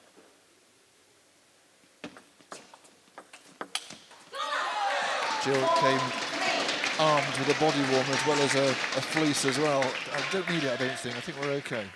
I don't think, in fact, I think I might even take my fleece off today. Well, there you go, must be warm. Partly, I think that's due to the fact that it was a pretty cool day by Malaysian standards. It rained, we had a storm in the morning. You could wander around outside in a jumper without actually starting to pass out through heat exhaustion. I think the aircon here is a bit lower as the temperature as a result. Sunny outside, a bit warmer here, and of course the temperature does affect the way the ball reacts on the table. And that was a good sequence of forehands there. First one, she spun it, and then a flat hit by Pota.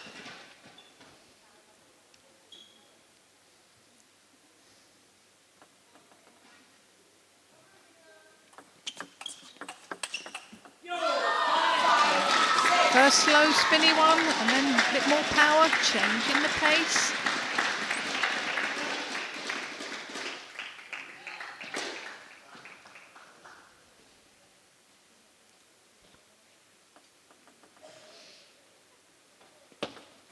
Leg 5-6.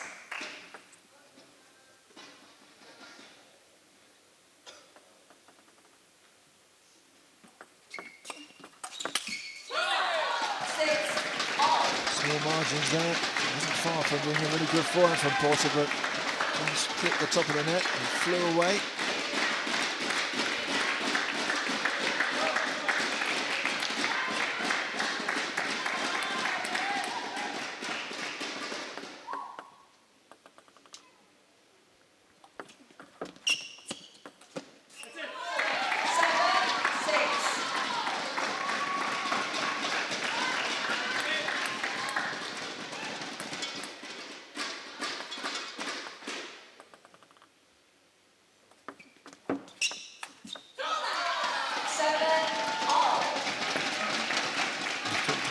Pota seems to improve as matches go on. She has a few come from behind victories or draws.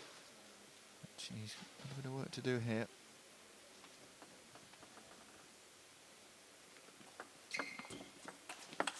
Oh, unlucky. Nearly got that edge ball, but just missed out. But it was a great angle.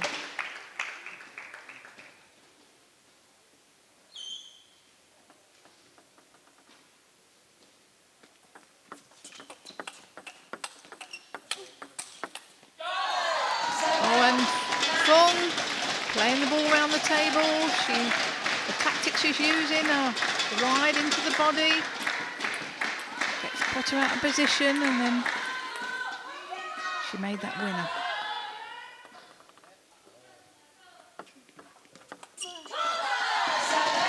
And she's on game point again. Pota briefly ahead, but she's not won a point since.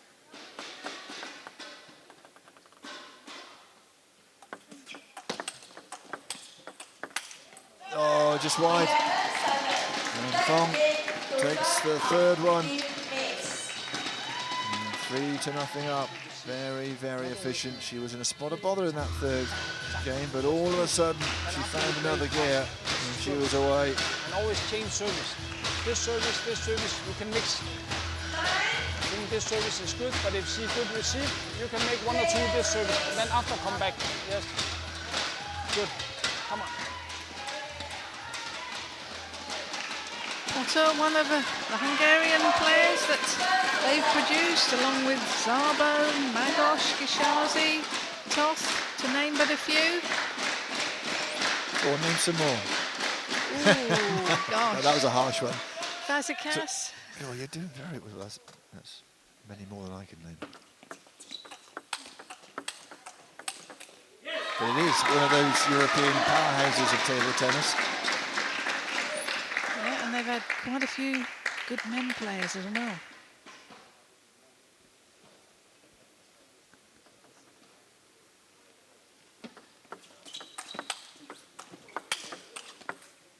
Oh dear.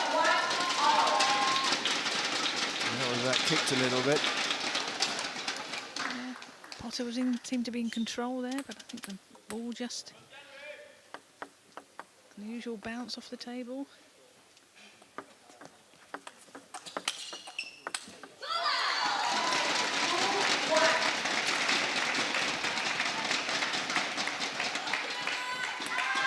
Pota has shown she can mix it with Feng, but just needs that extra missing element to get herself over the line in the game. And she's in a spot of bother here again as well. Timeout. Georgina decides enough is enough. Let's have a conversation and disrupt this rhythm of Feng. First timeout. Captains can have a timeout each, as well as that minute you get at the end of 2 games. Down the line. If you are serving, more upstream, and on her serve, A bit of a party here Thursday afternoon.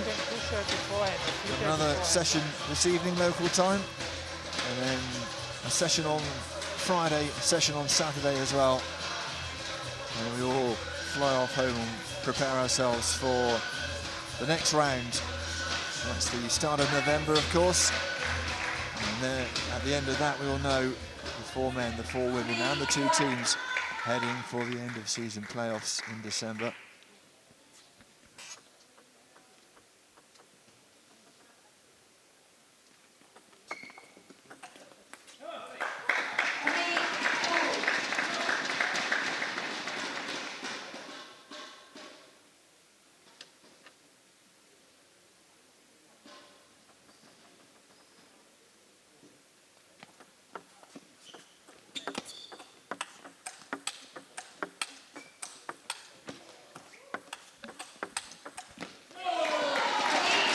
Great play there by both players.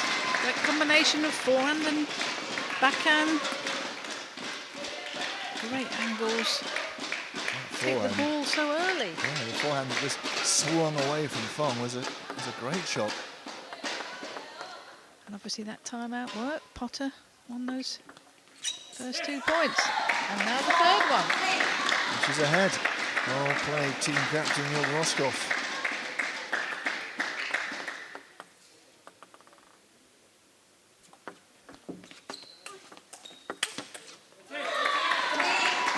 A slap, wasn't it? She plays that kind of shot so well. Well, the shot before that, she was put a lot of spin on the ball and the ball popped up, so great forehand smash by Pota to win the point. Change of serve from Feng. Flat, long, fast.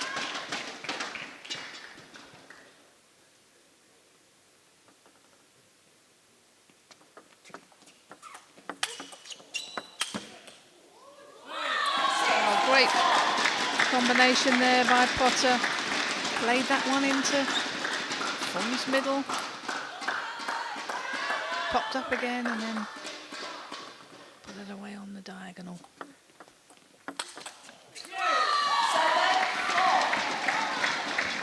Feng can't buy a point at the moment.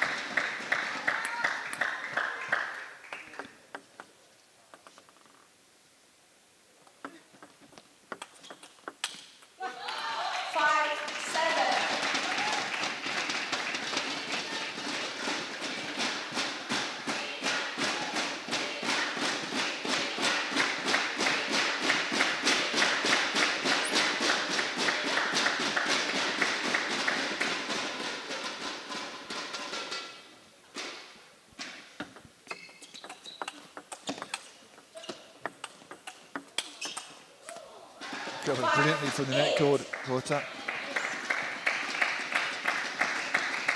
Can she get across the line this game? Name her first of the match.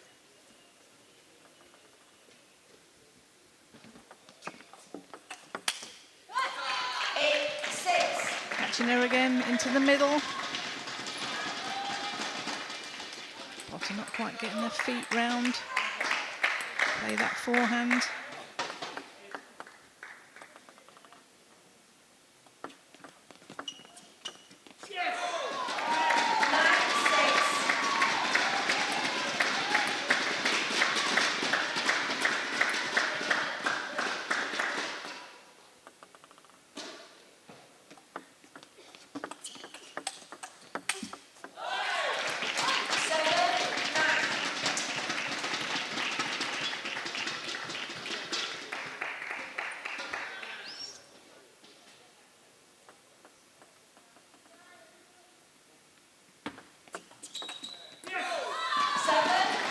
The net goes long, and Pota has a chance to pull one of these games back now.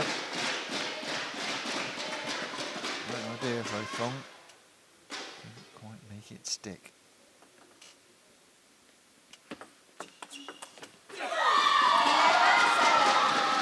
Roskopf off out of his seat to celebrate getting that point, and there's a chance to get another game under her belt as well, because within 2 minutes we go to the kill zone, so first to 5 with the clock off.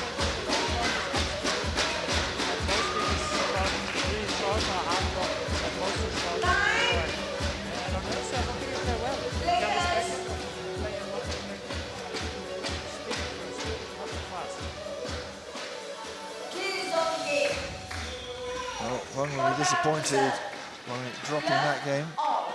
Has a chance to reassert her authority here into the kill zone. Then first to 5, the clock's off. Roskopf in the background. I don't think he's dancing. I think he's trying to swat a fly away. There's only one, but he's making the rounds. That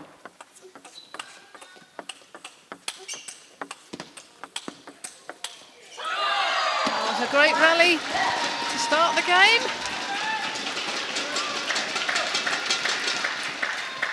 Both playing a very similar style. Both taking the ball early. Both backhand and forehand. That's a good backhand punch down the line by Pota.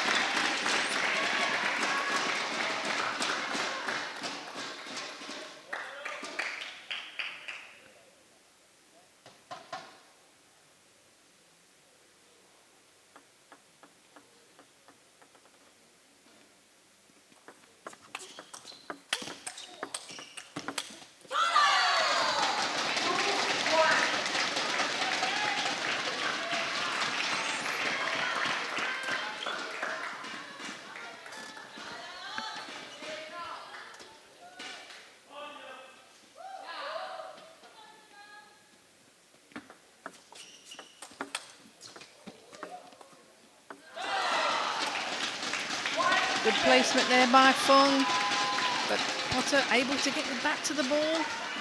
It was placed in the middle.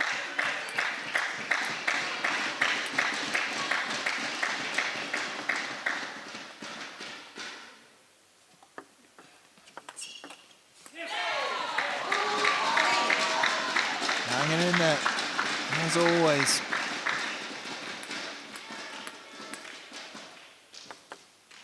Needs to win this point, really.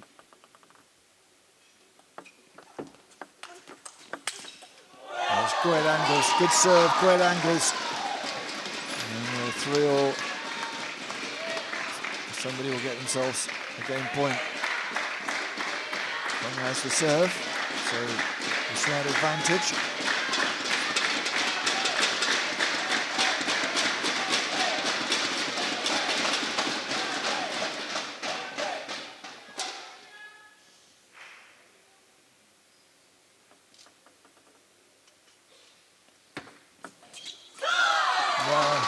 Return wasn't good enough. Look what it means to Feng as well. Don't see her pumped up that often. Inscrutable more often than not. The Singaporean showing a bit of emotion, a chance to make it 4-1 here.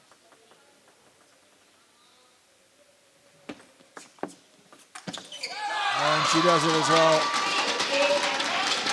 And it's a good response from Feng after conceding a game. It's comprehensive in the end, and it brings Team Mays back in this match as well. 9-6 they trail. And excellent from Feng.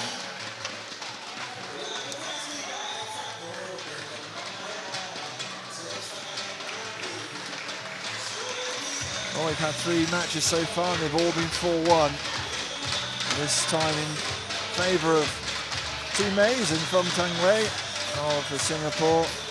Just that 4th game going awry, but generally, she, despite the occasional shot of brilliance from Georgina Pota, she seemed to be in control.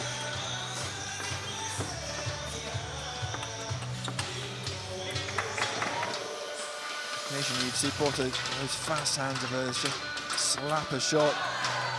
Feng quite capable of exerting her own pressure as well. Very crisp exchanges.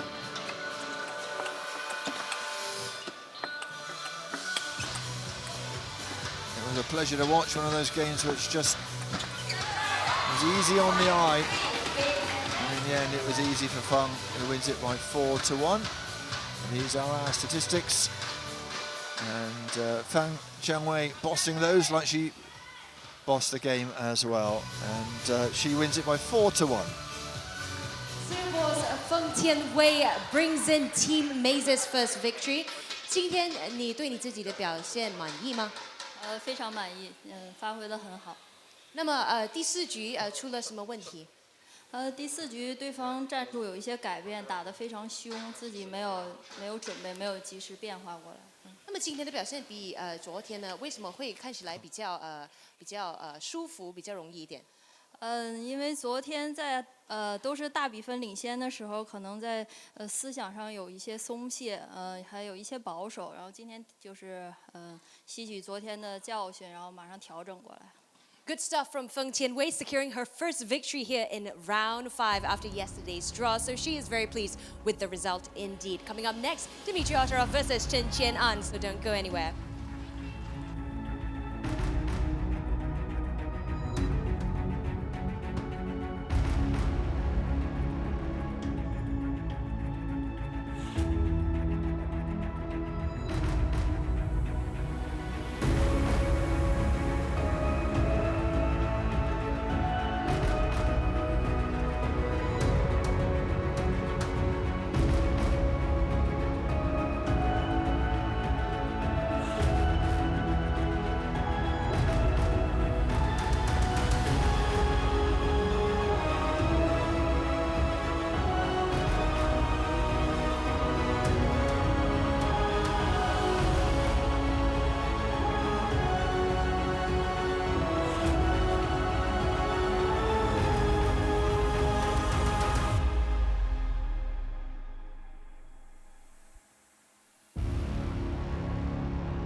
Welcome back to T2 APAC. We're moving into the fourth match of this fixture. It's Dimitrij Ovtcharov versus Chien-An. Both gentlemen secured victories in the last fixture. How is it going to turn out today? Well, let's find out right now. Let's allow Chien-An to pick the color on this coin. Lancer, blue color for Chien-An. It is blue, so Chien-An to serve. Good luck, gentlemen.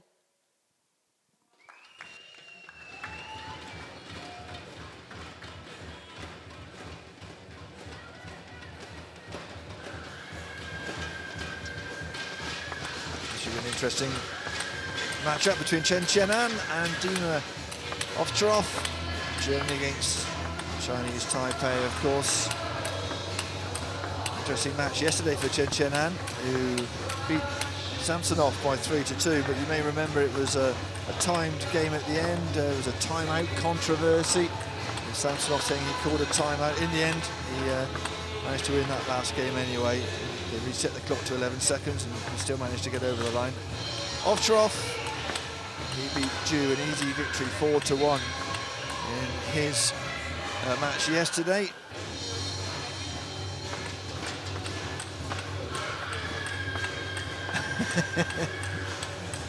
Different pose every time from our referee Wang.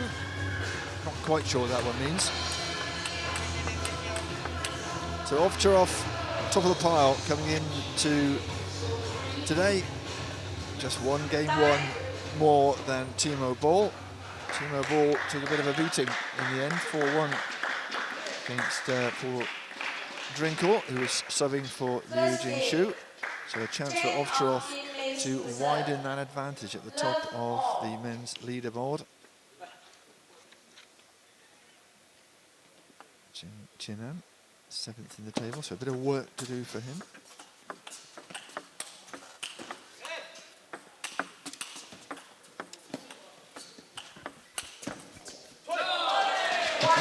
He worked hard to get that point. Certainly did. Good start to the first game.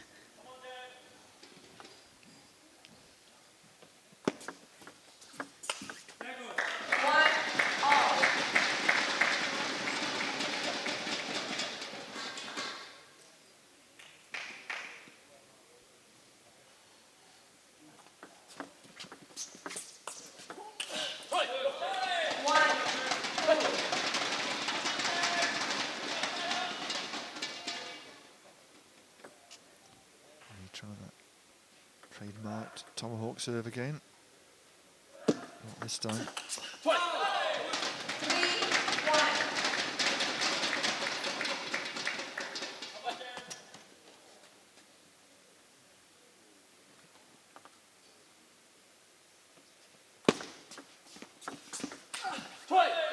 That's a good flick there. You see the change of the wrist. He played it down the line.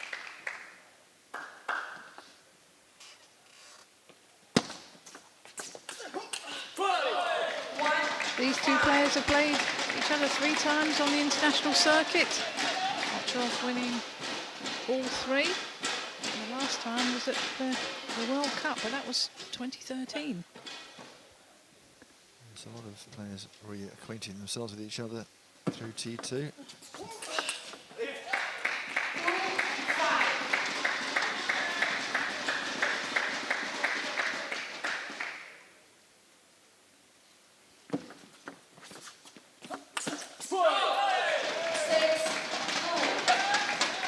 A good receiver serve there. I-Ching. The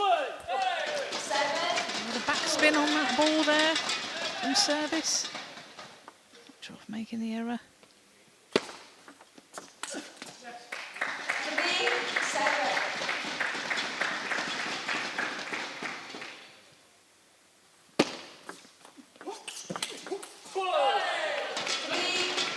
Forehand is firing for Chen at the moment. He's looking very lively around the table. Ovtcharov says no. The hand goes up from the official. On the right of the screen.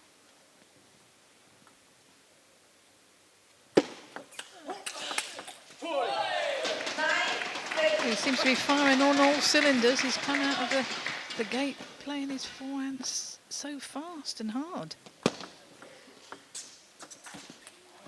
I think it's fair to say that Ovtcharov is a little bit distracted by that let call as well. Going to head back in the game, but it's a lot to do. Too much to do in this first game. All of 3 minutes and 19 seconds for that first game to be wrapped up. But look for half long. It's very good to start, and then legs. And we say there's some work to do mid-table in the rankings. Ovtcharov, if he can get himself 2 games, he's ahead of his rival in the table. Timo Boll only winning 1 game today, so that's a real opportunity for his German compatriot here, who was born in the Ukraine, of course.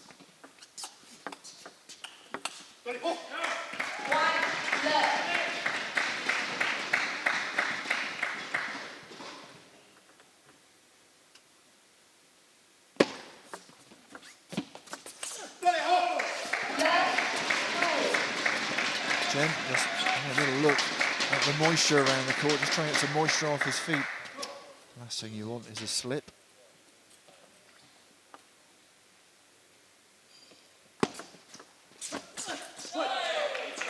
May seem a trivial thing talking about slipping, but we mentioned yesterday how Feng of Singapore in the Southeast Asian Games slipped over backwards and clanged her head. And that took a while to recover from. Ovtcharov's going for his shots, but making a few errors, which is unlike him.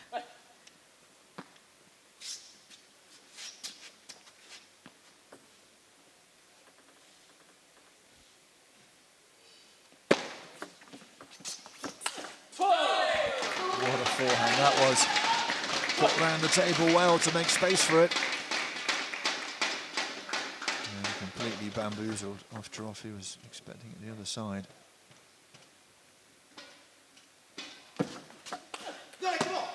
Couldn't repeat the dose though.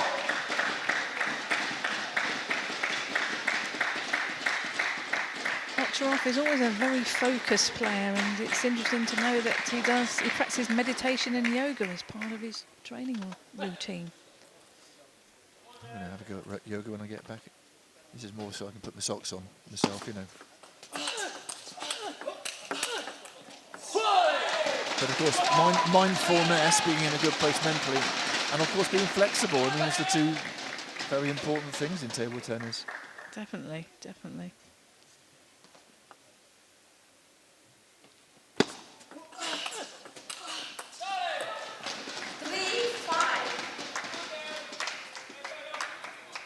Ovtcharov looking over at his coach. But if he landed that would have been the shot of the day. It just drifted wide.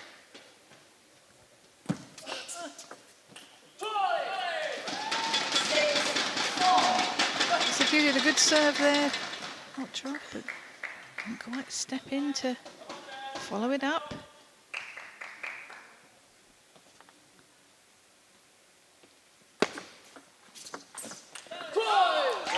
Forehand once again. That's where he's trying to put it, right into the corner.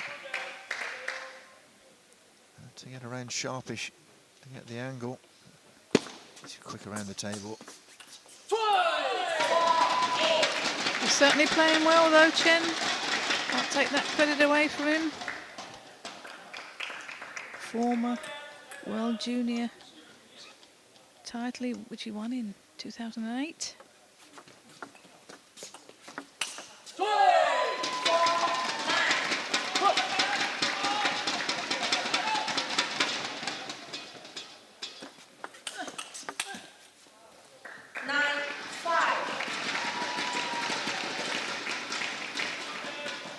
Chen is certainly playing better than the table would suggest at the moment. 9-6. better from Ovtcharov, a bit more positive. You can never write him off. He'll fight for every point. 7-9. It's the margin of error. You know, when that second bounce starts on the white line, you can rip your rubber on the edge of the table. Now, Michael Mays, there's a bit of confusion there, which is why I'm laughing, looking across. The referee called timeout because the two players, well, Mays and Chen, looked at each other, and well, there seemed to be a timeout call, and then Michael Mays went, no, and then Jörg Roscoff said, no, you called timeout, we'll have a timeout, thank you very much. Clever from Jörg Roscoff. He says, well, if you've called it, you might as well waste it. Considering they're a couple of points possibly away from a 1 minute timeout anyway after 2 games. And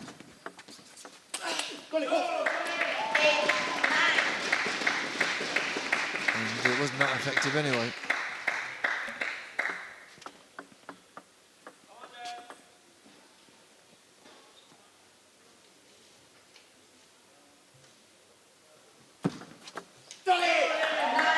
It's a good serve there, good length.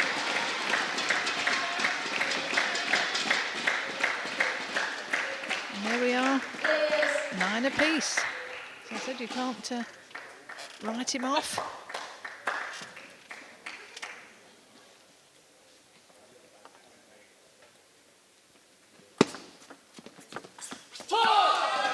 So quick around the table, isn't he? They're not necessarily pretty shots, those, but if you get there quickly enough, you don't need to have a spectacular shot. And he's got game point after all the last few minutes.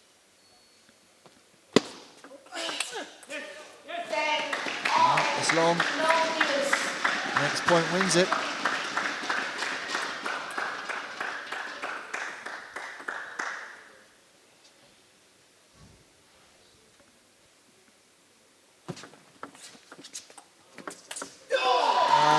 Ovtcharov, who sneaks over the line whilst Chen wasn't looking, so to speak.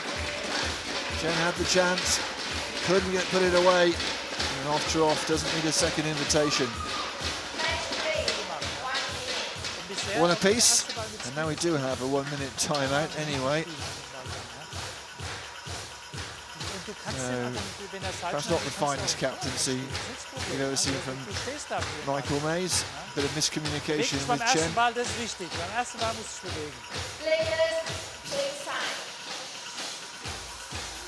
Talking about how Jörg Roscoff, the German Rossi, the coach of the German men's team, was finding a funny position being in Drinkhall's corner against Timo Boll.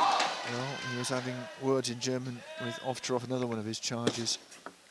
Slightly more familiar territory and pairing.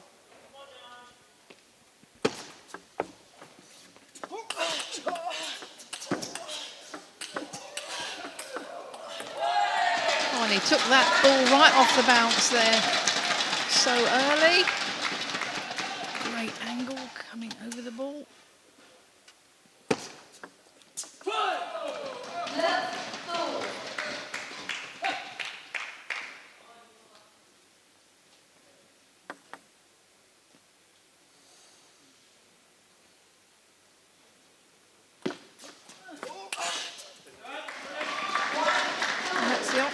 We usually see getting him with his forehand. I think he struggled first game and the first part of the second game, but get himself going. Clever serve, wasn't it? Put Chen on the back foot. Yeah, just changed the pace of the serve, slightly longer, and directed it. You can see the angle of his bat, how he gets that spin. Leg 2-all.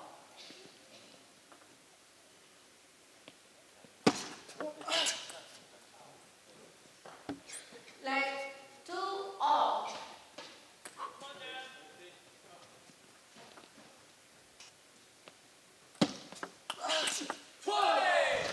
Oh, He made that look so easy, but there was a lot of spin on that ball from Ovtcharov. Well, we've heard about the forehand, but that wasn't a bad backhand, was it?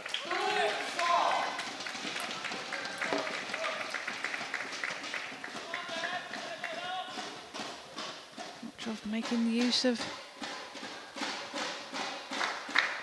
towel down after 6 points. Yeah, nice bit of heading ability as well. I think the quiff might have just softened the blow on the table tennis ball.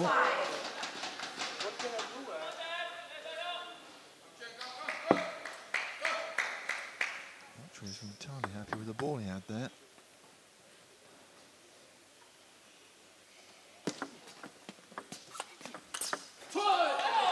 Great return from Chen, really set up the point.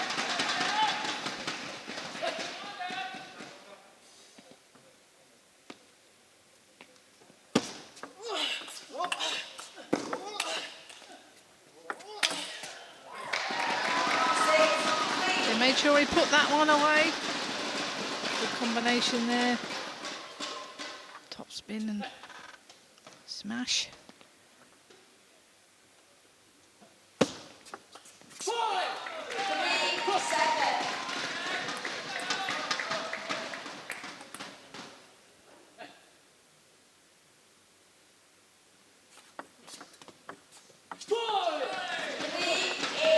A bit tentative from Ovtcharov. He's in a spot of bother here. 15 unforced errors. And there's the forehand being unleashed again from Chen.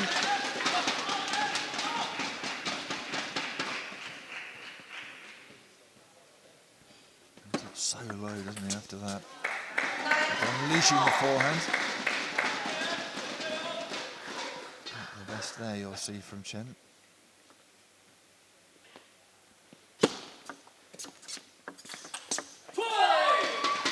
Fast reactions from Chen. That was really slapped over the net from Ovtcharov. 6 game points.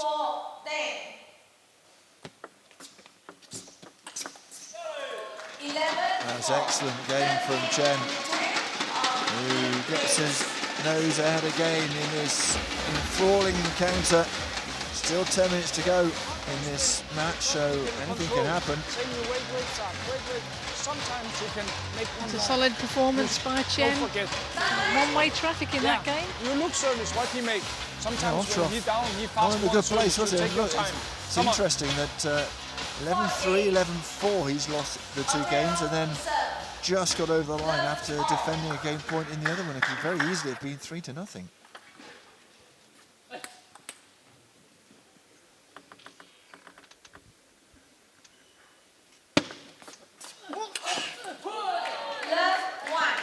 Knows, that's just the pressure of knowing he needs 2 games to overhaul Timo Boll at the top of the table.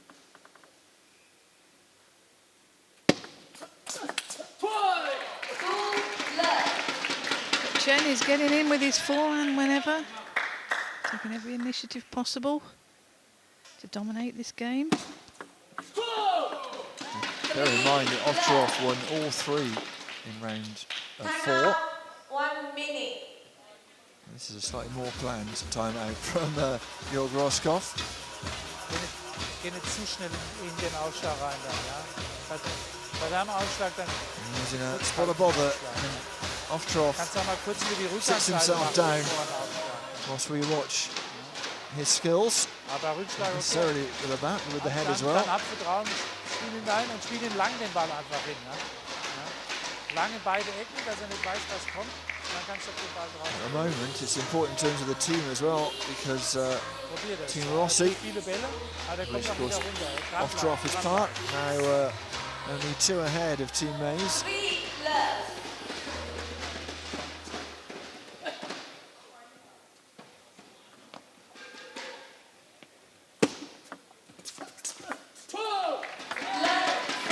Made up his mind, Ovtcharov, to do that flick backhand, but then the last minute just pushed it. Just popped up.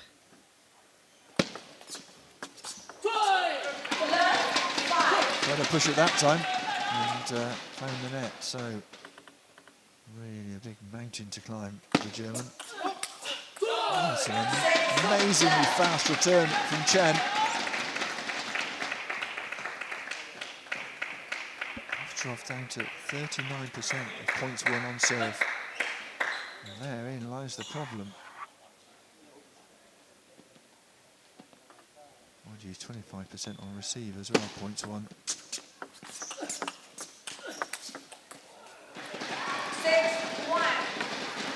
He'll take any good luck going his way.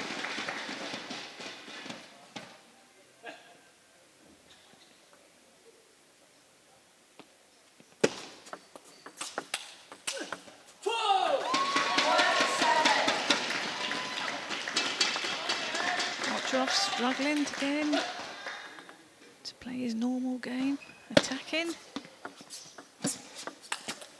There we are. That's what we like to see. Problem's been that Chen has, even when the ball's coming in fast, he's been able to flick winners. Not that time. 8-2.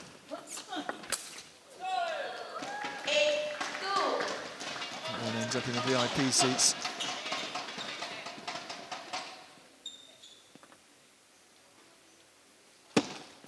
Leg. 8-2.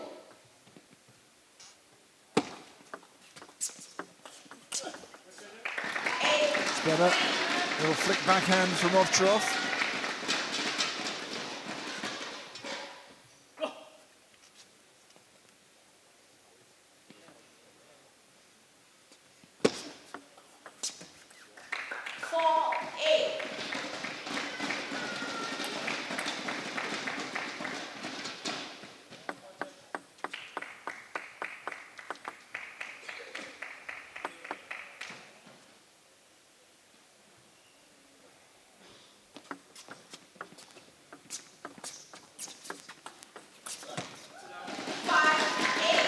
Spinny forehand there down the line, just taking it a little bit slower. Chen expecting it to come faster to him. 9-5.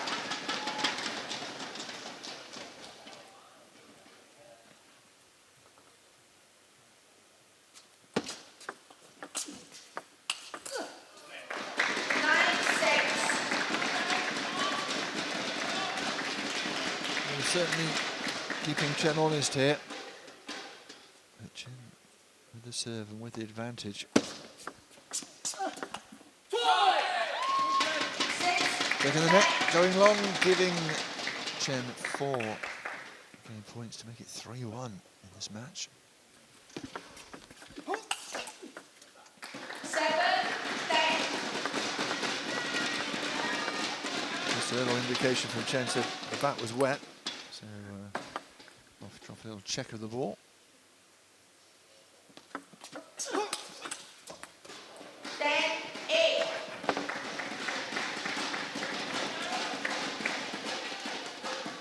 That's why they take a good amount of time to towel down. It's with the old business, table tennis. And that's one thing the ball and the bats and the tables don't like. No, otherwise the ball just slips off the smooth rubber.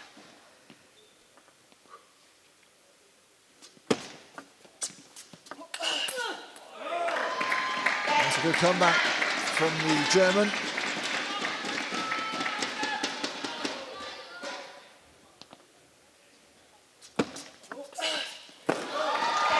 How about that? Calm as you like.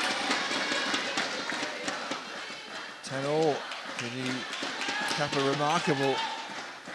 Coming back in this fourth game. There's the serve as well.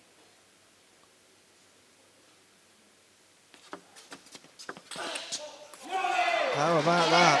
You can see the frustration from Chen, who has thrown away, what was it, 4 game points, something like that, and all of a sudden found himself having to defend, and it was the old Ovtcharov we know and love, on the front foot, attacking. What's the reaction of Chen here? Thought about it, thought better of it. I don't think he could believe that because he was playing really well. It seemed to be one-way traffic, but you know, Ovtcharov pulled it out of the bag. We have got 3:30 on the clock. So this will be a timed game. And on the outcome hangs the $1,000 prize and, of course, an extra point. Extra game, an extra point for you and your team. And of course, with 2 games now, that was an important moment because he goes ahead of Timo Boll in the standings. Both of them, I imagine, were going to qualify for the end of season finals, but bragging rights within the German camp.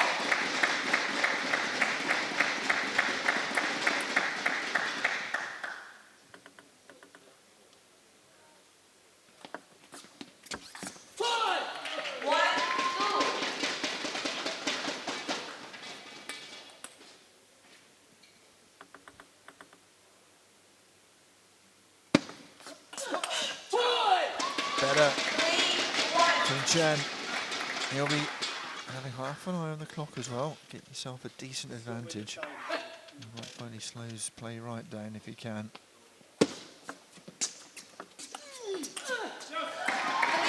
Wound up again, but couldn't get past the net. Yeah, another spin on that forehand from Ovtcharov. Just changing the pace.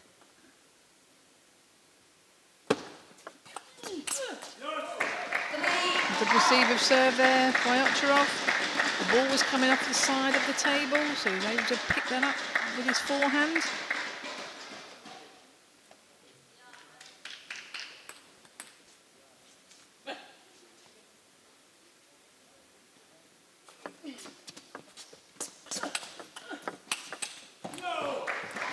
There's the old tomahawk, put so much side spin on.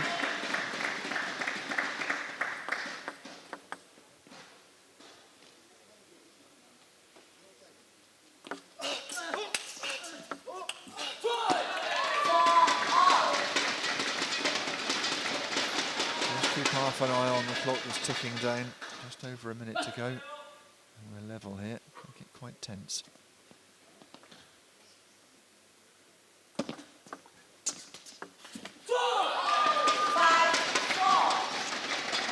Good idea by Ovtcharov, but didn't quite get round the table with his legs to play that shot.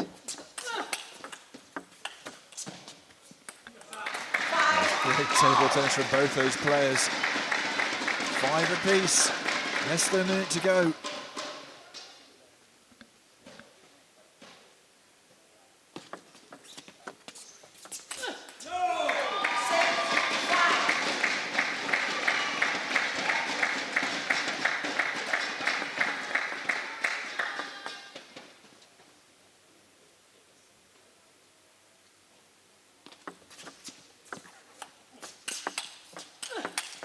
Oh yes, that was just about wrapped up the win for Ovtcharov.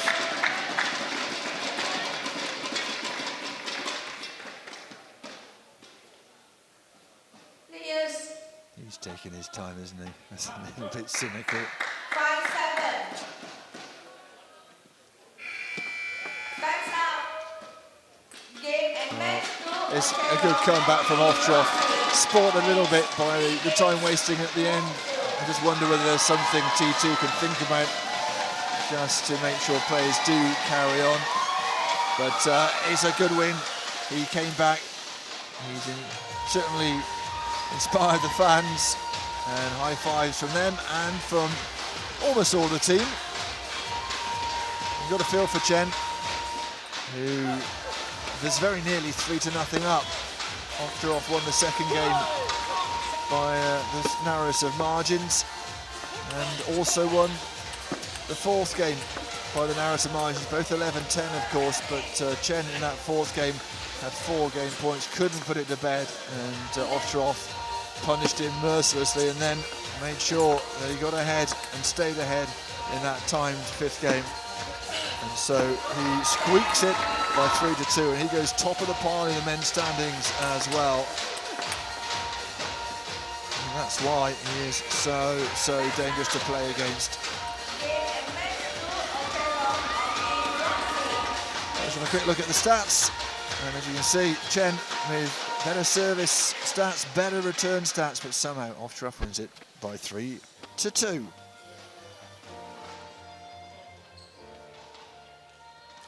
Dimitrij Ovtcharov beating his nemesis Chien-An. We know how well you can usually play and the level you play at. Today, what seemed to be perhaps a trouble for you?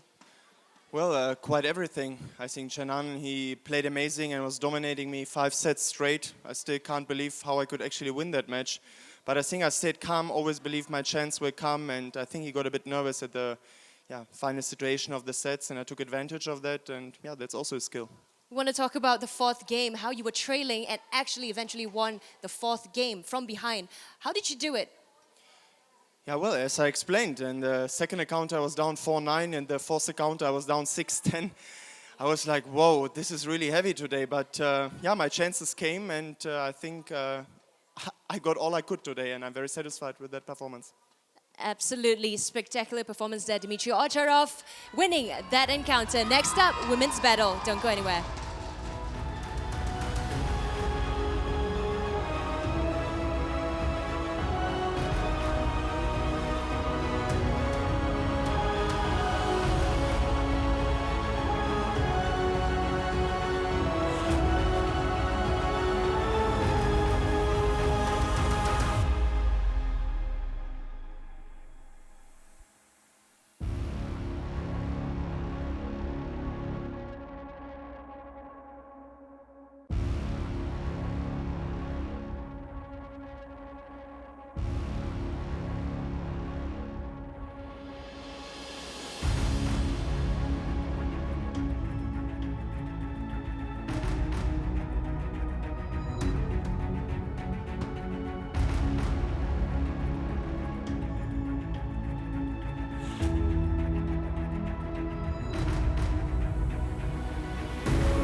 Welcome back to T2 APAC. We're moving into the last women's battle. It's Elizabeta Samara versus young Haeun in yesterday's fixture. Both of them went head-to-head with their fellow countrywomen today. They are battling it out in this fixture. It is Team Rossi versus Team Mays. We're going to allow Elizabeta to pick the color on this coin. Red for Elizabeta Samara. Red indeed, so Elizabeta to serve.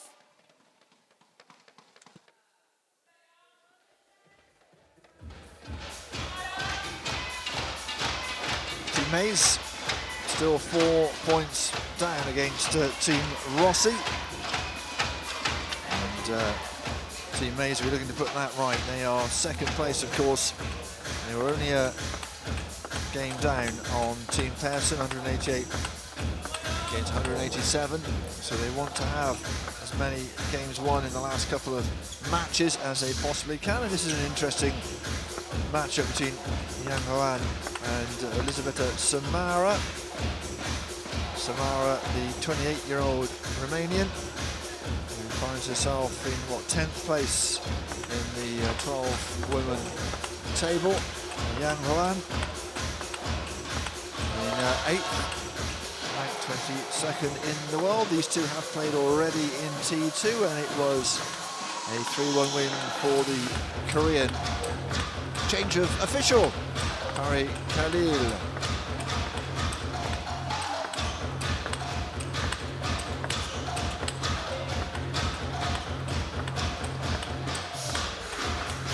Seven world title tour titles for Yang. Samara, of course, has been European champion in the singles. Joe Parker knows how that feels. Yeah, but mine was many years ago. They all count, don't they? They do.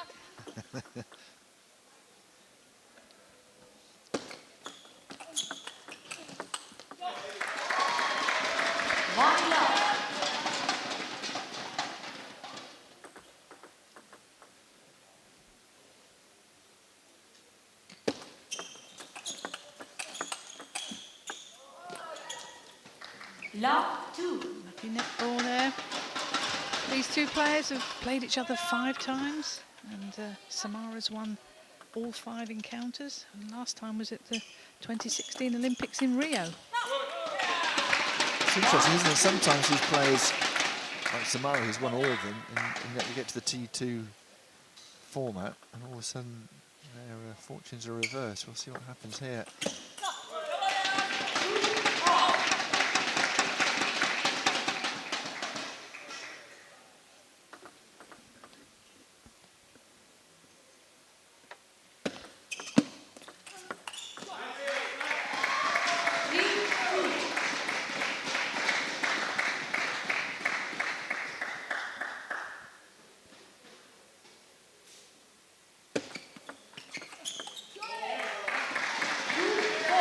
Both these players in 2017 season have done well. Samara, she won the Japan and Slovenian Open.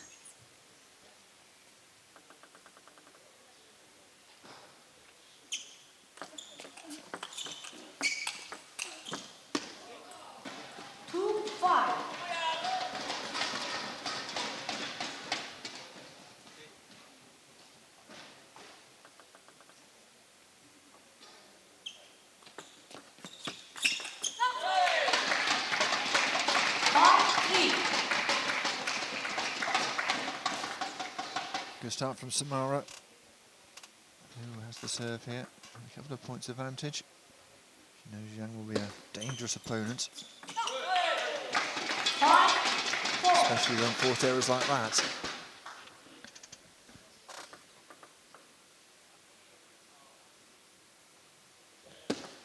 Leg 5-4.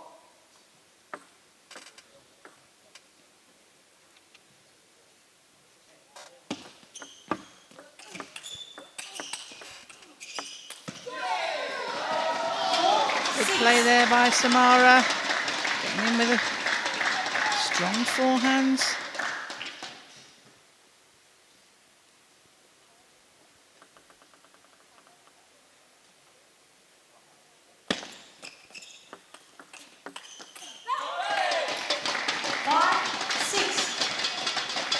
Wang likes to play her backhand, punches it into Samara's backhand. Playing it down the line.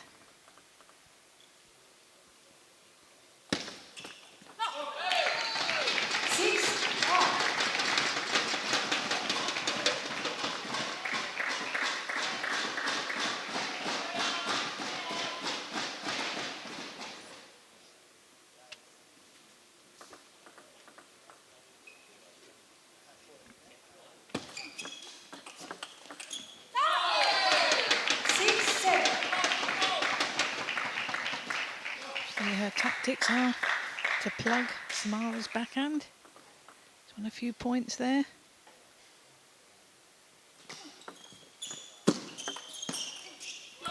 Good at the game. Samara's so keen to get onto the forehand. It took a while to readjust.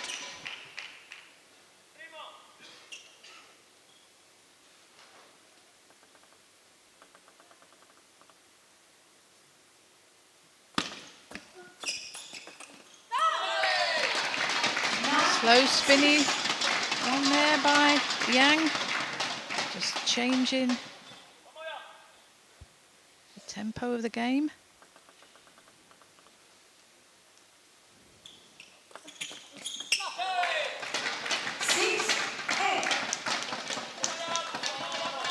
This is the rip-roar of some of the matches have been in this session, but it's certainly an intense one. And that's a lovely little slap from Samara on the backhand. Still got a bit of work to do in this first game.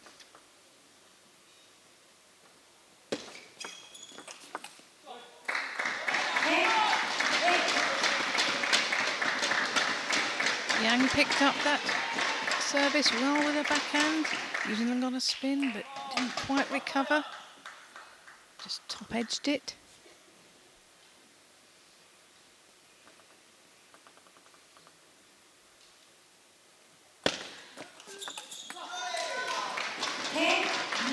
Yang this time bottom edging it, and she's struggling to put this game to bed.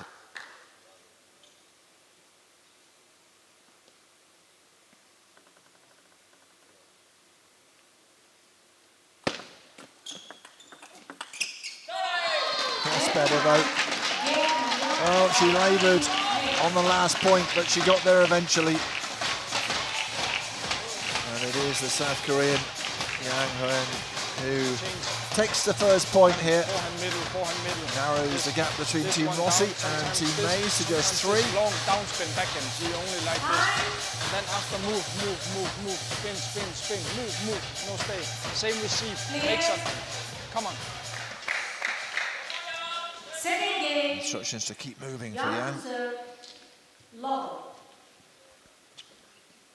the first time we've seen Michael Mays tell one of his charges to do that. Yeah, fast feet. That's what we'll be telling her.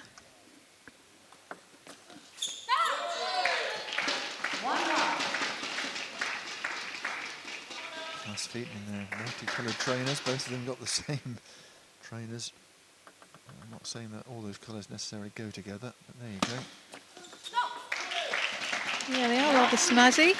Snazzy, you see, that's the word. Should all the lights go off, we'll just follow them.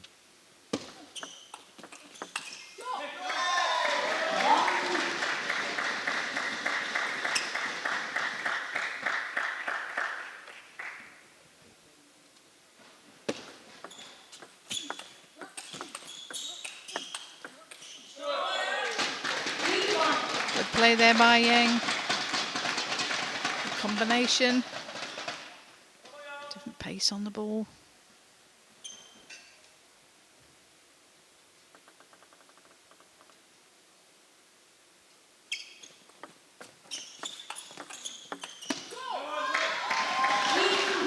The right tactics, side spinny serve, then follow in with a third ball, but just made that error on the 5th ball, Yang.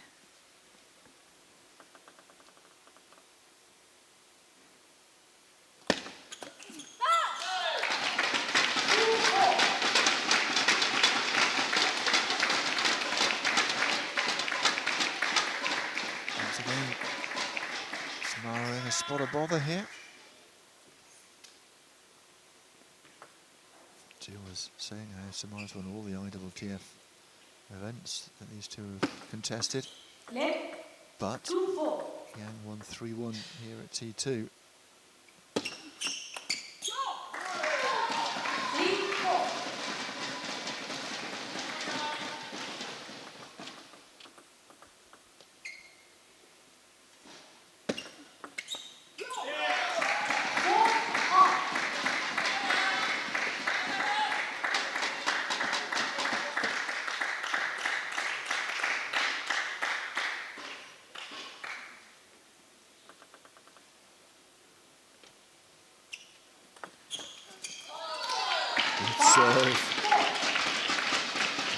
You always know you've done a number when it's an air shot from your opponent. Samara wound up but didn't make contact.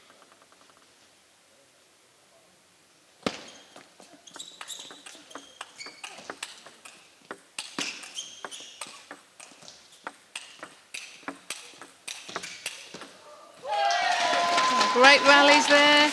Yang trying to pin Samara down on her backhand, but she runs round, gets the forehand in, but Yang executed the winner. Yeah, she thought she had a chance, which is on the forehand, but once you get the edge of the table, there's nothing really you can do.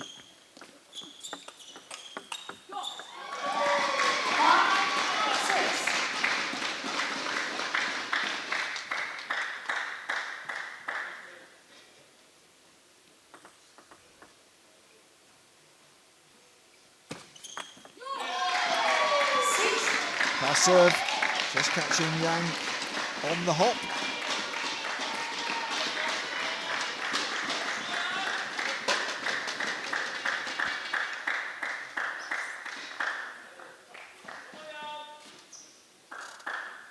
Very high percentages of serves won by these two women.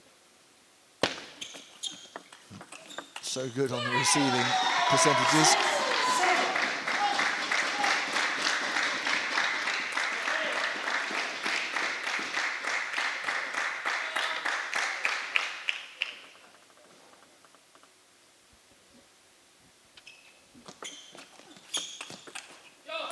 Oh, good serve and follow up there.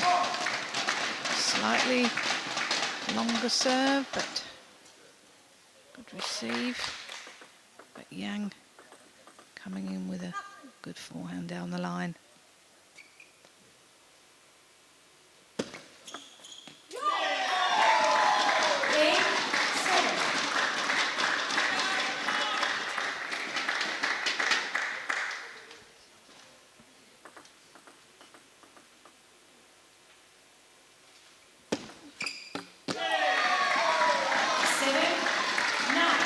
It's a good service, that second bounce on the white line.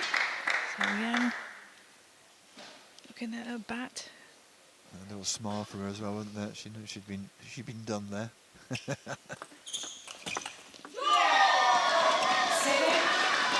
It's all very well powering your way past your opponent, but sometimes a little sleight of hand and deception goes a long way. Game point for Samara.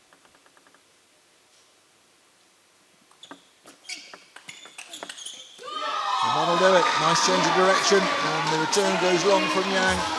And Samara has levelled it up at a game apiece. Also, when she's doing this push block, and then you can go in the ball in the backhand. That's the ball. But Closely fought, isn't it, by these two? And not short, these games. That last one, 6 minutes, 11 seconds.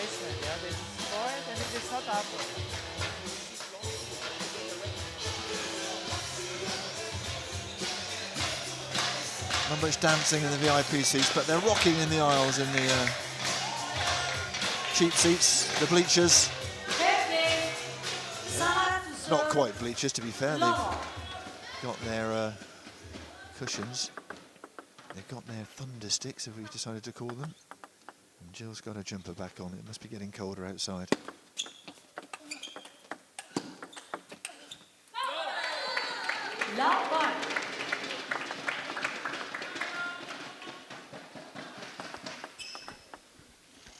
Yes, I don't like to be cold.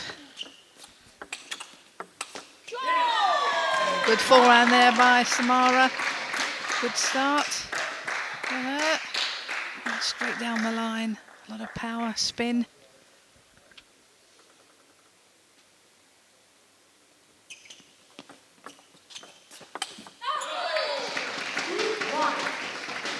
Really nip and tuck this match.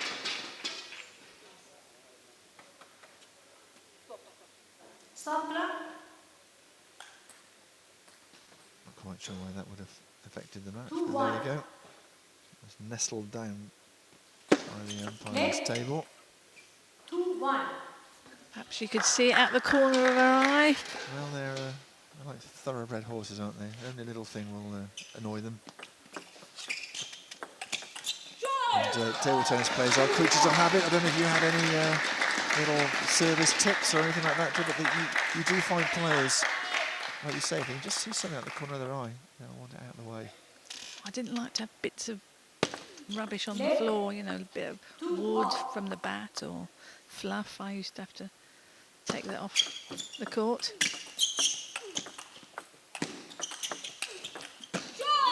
Oh, just wide. I take it you're not that pedantic at home. Not that pedantic, but I do like to have a clean household. A tidy ship.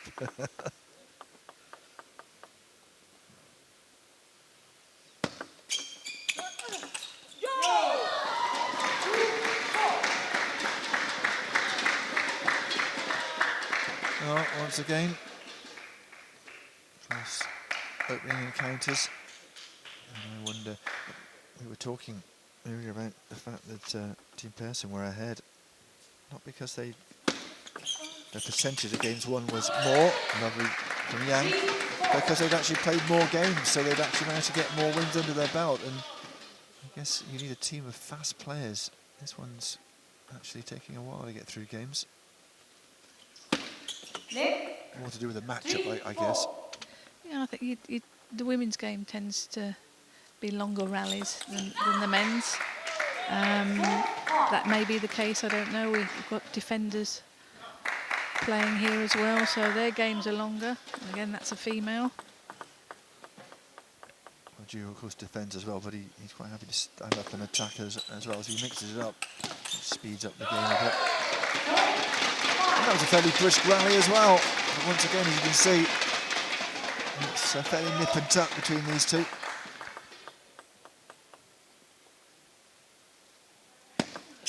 Well, it was a perfect shot, apart from the fact that she didn't have the ball.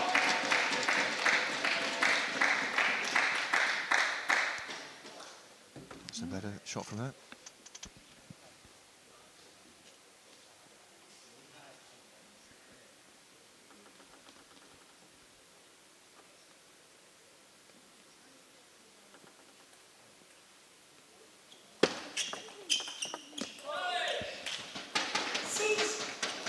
Nice change of direction, took the edge. Flew away from Samara.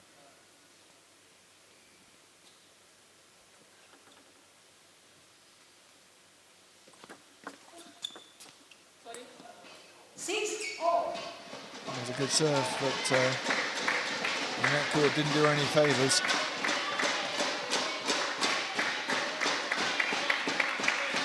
She's already in position.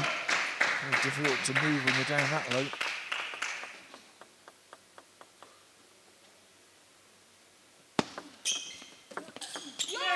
Oh, good backhand there. Just stepped in, put that one away, it just popped up.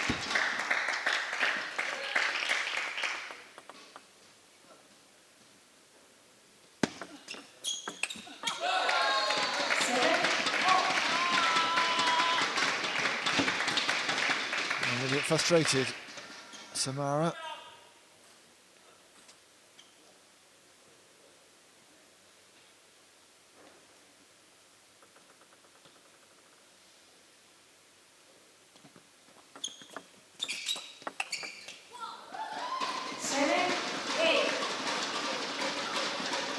Yeah, Samara knows she's got to step round to get it in the forehand because Yang's still plugging it into her backhand.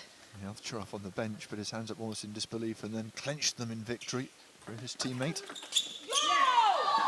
And here's again another fist pump from the bench. These players keen to support their fellow team members.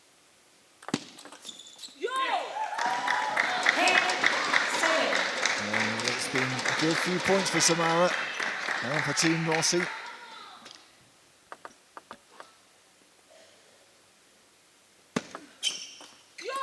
And it's long, and Samara, after being one game down, all of a sudden is finding life a lot easier. I was watching the bench then, those last 2 points, and Ovtcharov was telling her what serve to do, so good team spirit. And if she tries to flip more, the service has to go more out. It's no problem. Yeah? Come on.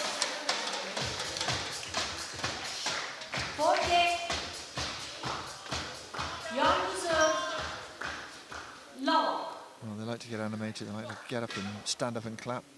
I think that's partly to support their team, partly because the benches aren't all that comfortable after 3 hours. They like to have a little wander around. Yeah, you can't blame them, can you? But at least they've got cushions on their seats, so... Oh, I don't think they have on the players' bench. Oh, sorry, I thought you were referring to... Oh, no. Not the bleachers have, yeah. They're not too bad, actually. No, the players' bench. They've got the hard ones, so as you say, I can't blame them from standing up. Ovtcharov, you're right, he's playing every single point.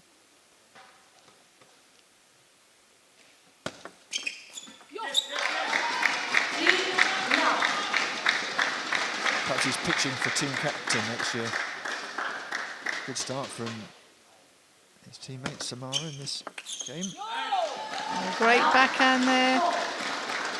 Sometimes when an opponent plays into they think is someone's weakness, it then becomes their strength as the games get on because they're playing their backhands a lot more.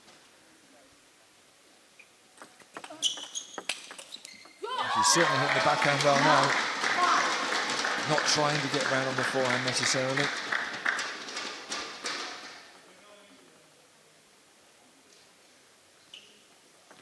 Left, love 5.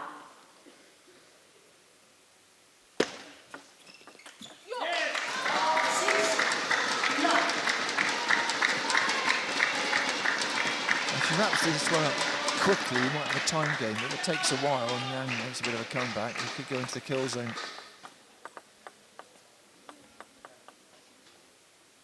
Had 2 already in this session. Quite a long session.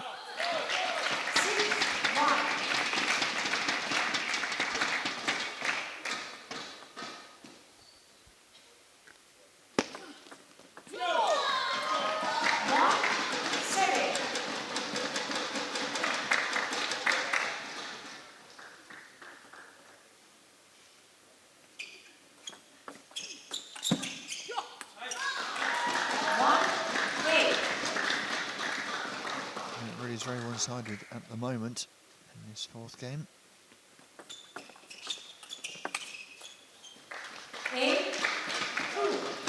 Little thumbs up from Roscoe. You can see that was the right option, even though she didn't land it that time, Samara. It's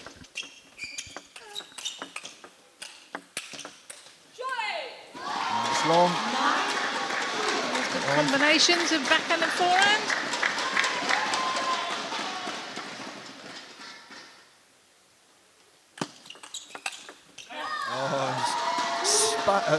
Fast, speedy service set at that point, and she has 8 game points.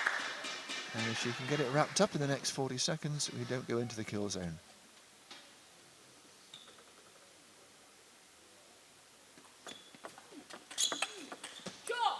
And that she can do. Well, that was very convincing. Under 4 minutes that game took. Including the amount of time at the start that is not exactly wasted, but it's not at the table. And so from being 1 down, she's now 3-1 up.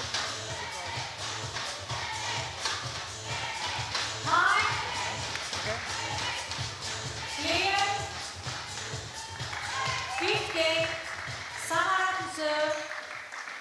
Official desperately trying to get the players back to the table. We've got less than 2 minutes now.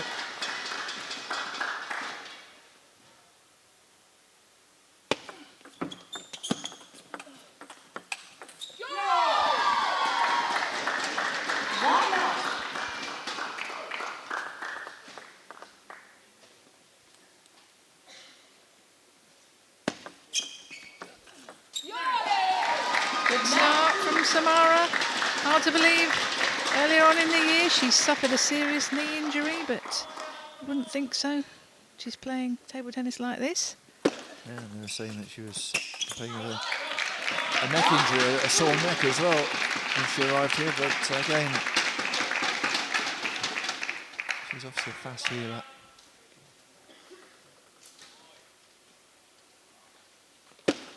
Left, 1-2.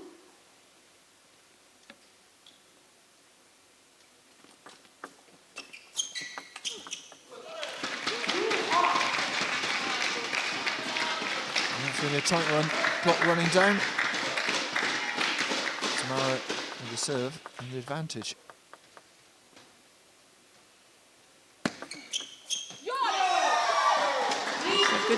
Good serve there. Got a spin on that ball.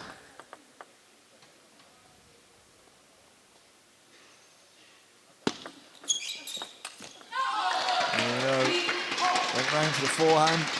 Tried the angle.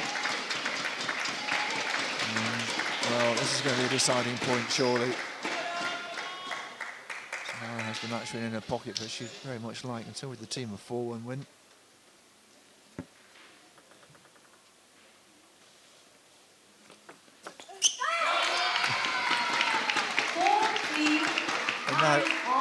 Ovtcharov. Joking, saying, let's have a timeout, let's have a timeout. Bit late for that, referring to yesterday's shenanigans. And, well, poise and balance from Samara, not only now, but during the match as well. She wins it by 3-2.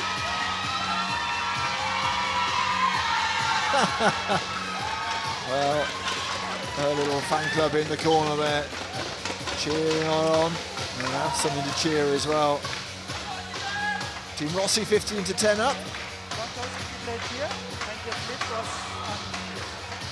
She'll be disappointed about the last element of the match where she didn't close it out with a win on the 5th game.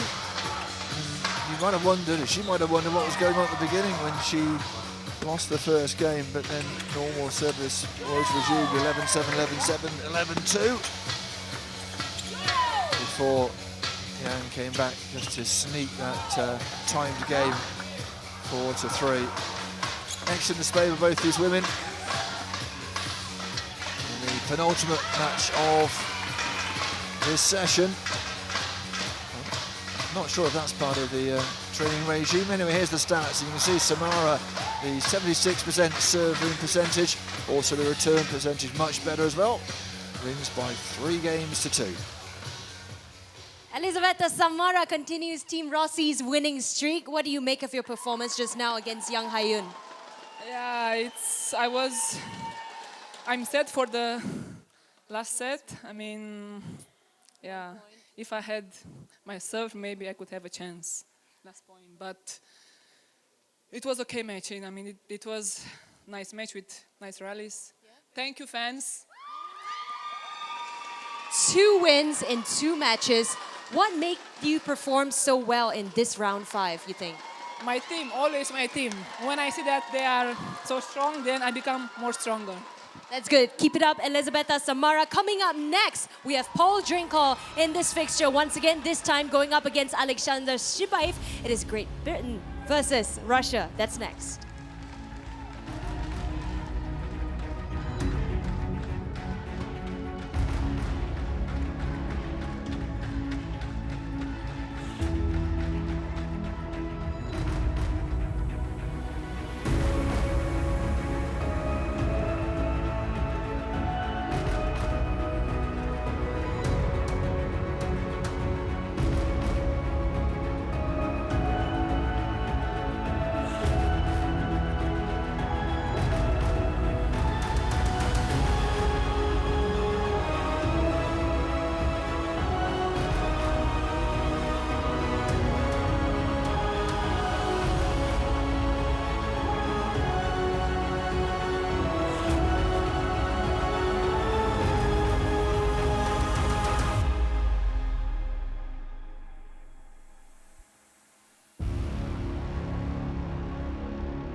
Welcome back to T2 APAC. Last match of this fixture, it's Boll Drinkhall versus Alexander Shibaev. Great Britain versus Russia. Team Rossi versus Team May starts now. Alexander, can you please pick the color on this coin? Red for Alexander. Let's find out. It's black. It means Boll Drinkhall gets to serve. Let's see who I'll get to talk to after this match.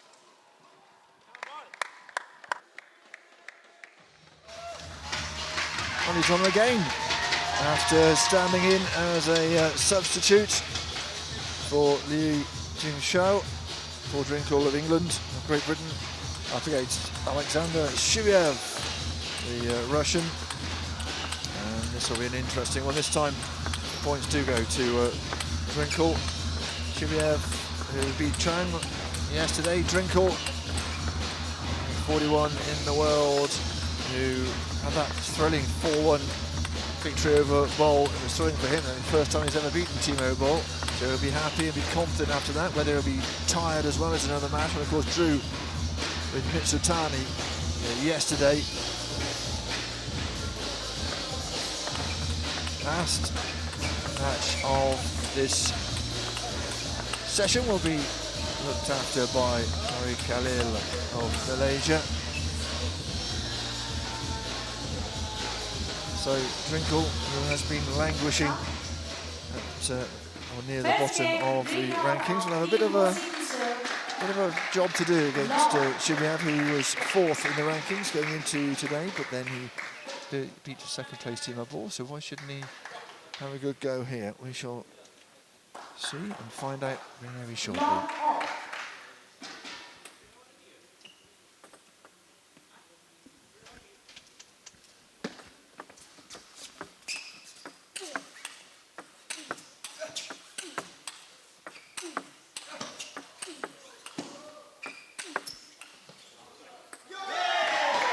First points everything to go by, we're going to enjoy the match. Yeah, that's a great start in the first game.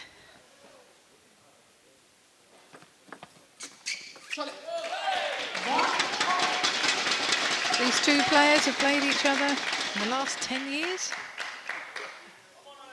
And the latest was at the 2017 Australian Open.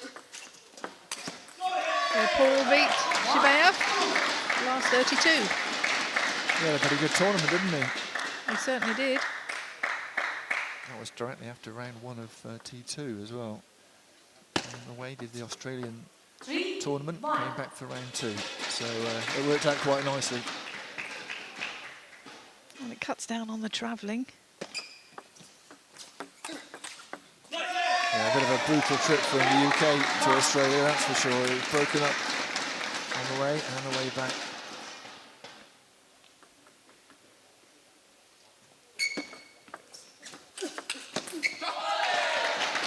Played in doubles in Australia, didn't he, with one of our fellow commentators and also an active player, Ellen Rungate.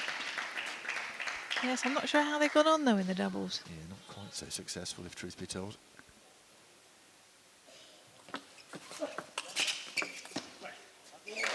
That's from memory, so don't, not chapter and verse. But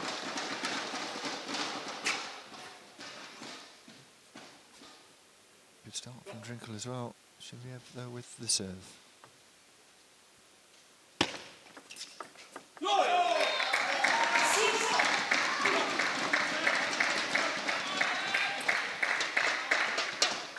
Desperate to do well in this competition, Drinkhall, on his own admission. Started slowly, took a while to get used to the format, but he's enjoying it now.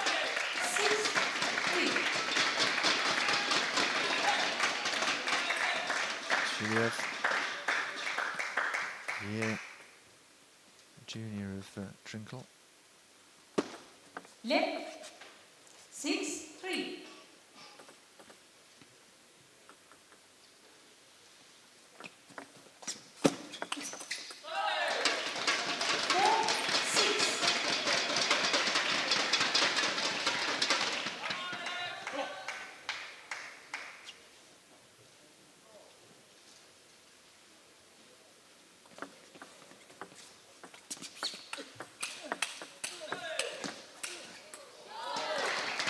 Counter topspin rallies there. Both players trying to get in with their forehands, moving it around the table.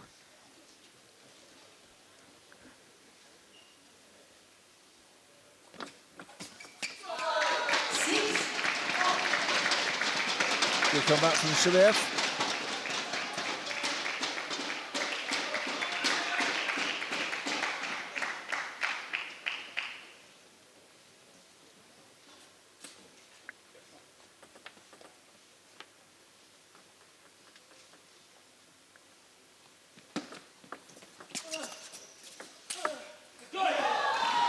Good execution there with that forehand.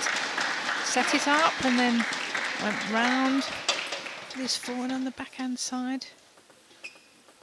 A lot of spin on that ball and power.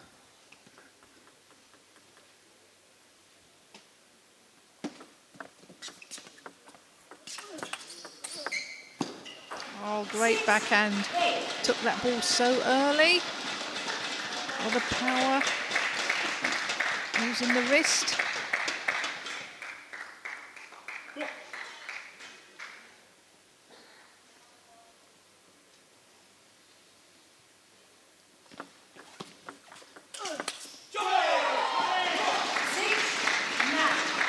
Big point. You see that from the reaction of the player and the bench.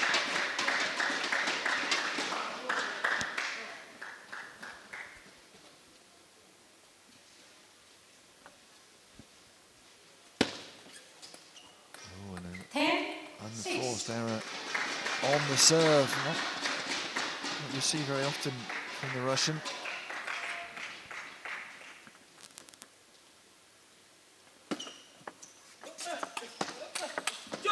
That's an excellent forehand to wrap it up. It's a good start for Drinkhall in that first game. Combination of backhand and forehands, getting them in. Well, he is having a very good day at the office. If he's playing short back, okay, you can use it, you can flip off to the middle, this is perfect. Yeah? Okay, come on. Players. Small thinking. And it's quite grueling for him today, having to play 2 games as well. So just as well, he's a fit young man.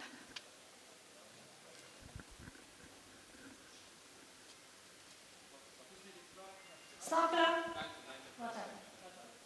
Stop clock. What happened?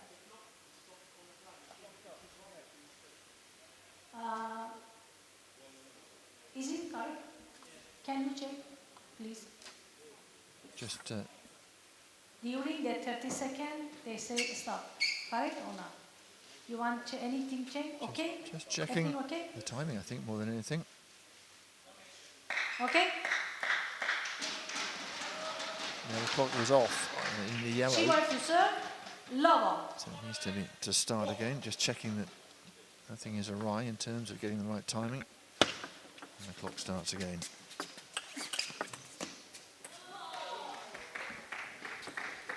Love 1.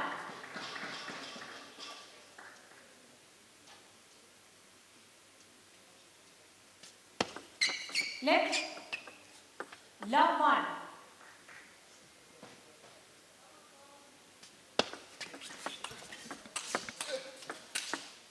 Oh, yes. And it's very easy on the eye, these exchanges. And it's probably easy on the eye for Drinkhall as well when you win the exchange.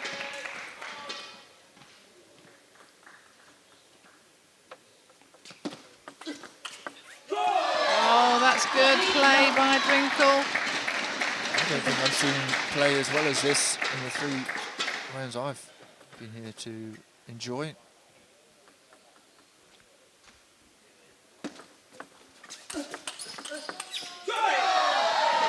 And as a neutral, it's just these two providing a lovely spectacle as well. The style of play is very open and very expansive. Left. Love 4.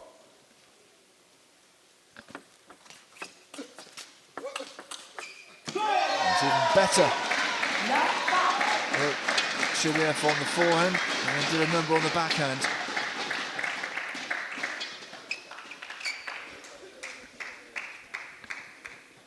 Economy of effort really, but it flew away from the bat. This time Shibaev gets himself on the scoreboard. He's quite happy to play expansively as well.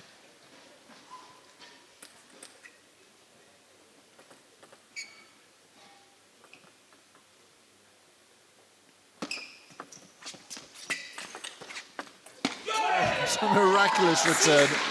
Goodness me. What reactions from the Englishman. Shibaev put absolutely everything into that forehand. And he had a position when it somehow came back. 6.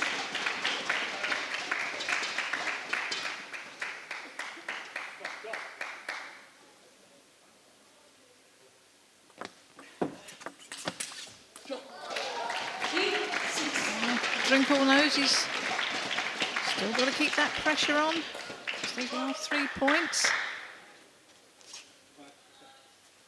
Faster, please. 3-6.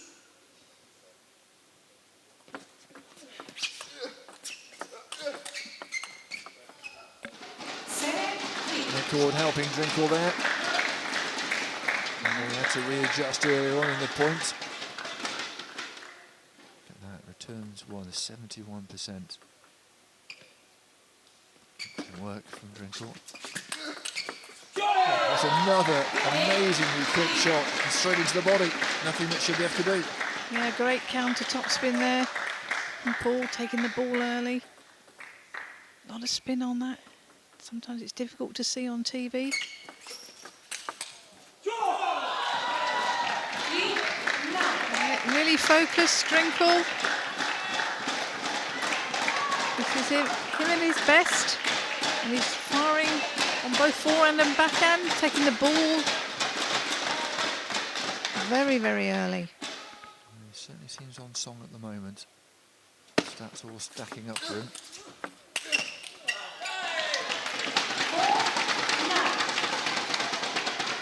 It's better from Shibaev. He can play the power game as well. Stop. 4-9.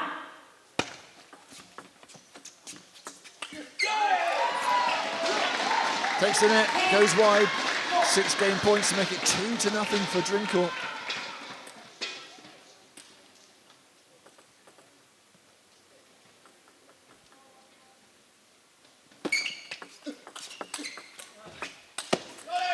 And it's long, and it's a really good advantage for Drinkhall now.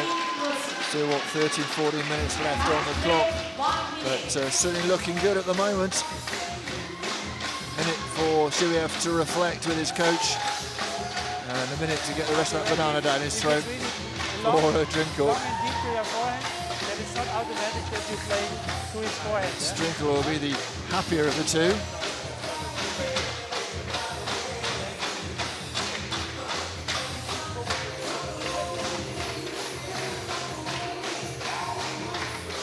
Still a good crowd in here. A couple have nipped out the back for some makan, some food. We've got the evening session to come. That will be another decent crowd in, I imagine. There's certainly been treated to some excellent table tennis in this first session, including this game. And Drinkhall keep up the momentum. There's the flight. Just the one fly today. Landed on the table and shooed away. Oh, picked up that one well. Slow spinny ball to start with. We've seen Drinkhall playing fast and furious in the other game, but could still win that point with a slow spinny ball.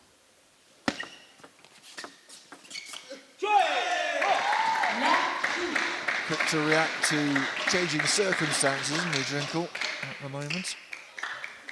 Had to lunge forward to get to that, but did it very well. Left, love 2.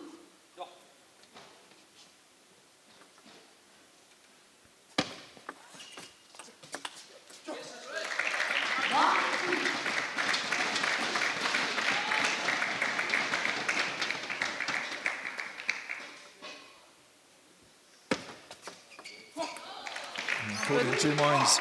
Yeah, that was a good serve there. Second bounce on the white line. That's what we call a half-long serve.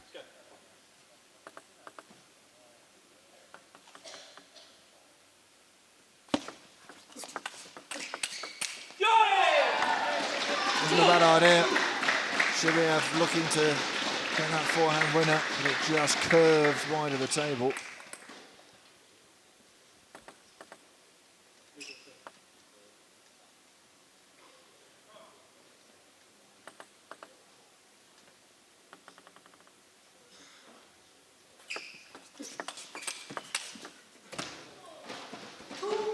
Drinkhall just putting his hand up. Knowing his good fortune, just touched the net. Lady Luck is with you. Lady Luck is with you. He's over the green at the moment. The stats flashing up there also show that he's bossing the statistics, and he's forced a timeout from Shibaev and Michael Mays to try and put a stop to this momentum. Yeah, but you try banana. You try move. No doubt Paul Drinkhall's family will be watching in England. They'll be pleased with how he's playing. Especially his wife, Joanna Parker, who was a member of the England team. They got married in 2014 and have 2 children. 2-7.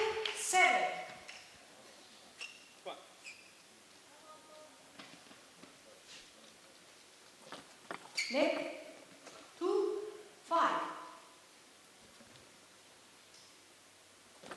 Net 2-5.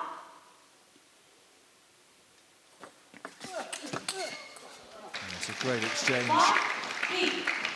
The shootout of the OK Corral.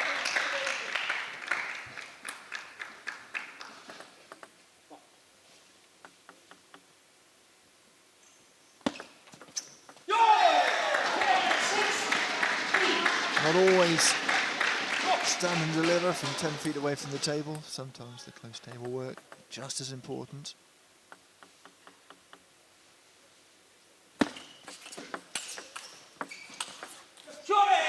Change of pace there for the service. Served it a little bit long. And good third and fifth ball. The fifth ball just see the side spin on it.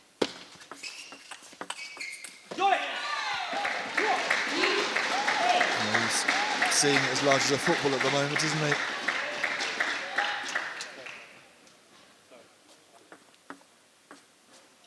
Shibaev's just trying to give him the hurry up, not for the first time. Net 3-8. Quite within his rights to say, hang on just a second. And that's happened again. Faster, please. 3-8. You've got to wait for him to come down and ready to receive. Oh, good placement there by Drinkhall. Opened up well with his forehand. Here, right into the body of Shibaev.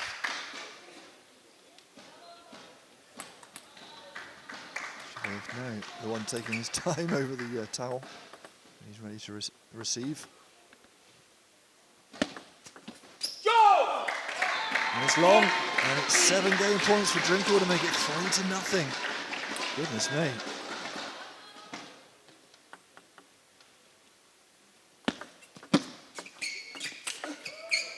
That's better from the Russian. That's what we know he can do. So many game points in hand there. 5-10.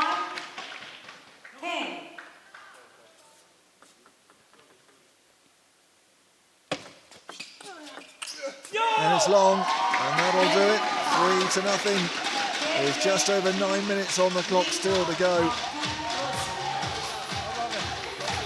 You would think that's enough to secure the victory. You'll be looking to secure more points in the minutes that are to come. It's okay for you. Take this opportunity. Come on, Boll. Come on. Clear. Next and focus. Not much needed to be said to Paul Drinkhall at the moment. Fourth game. She wants to serve Lovo.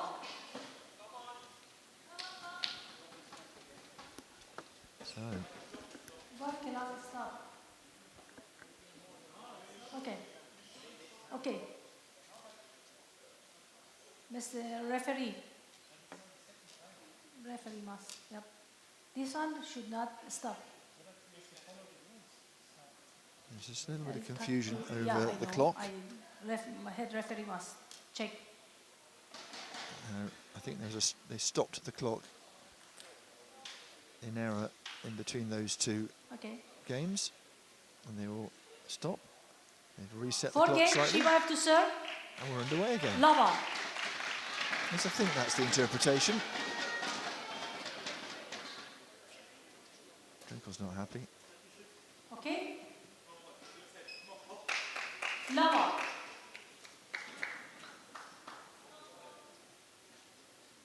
And we've just started playing. We've had a minute on the clock already. I think that's what he's not very happy about, the fact that time has been wasted. Anyway, we're playing again now.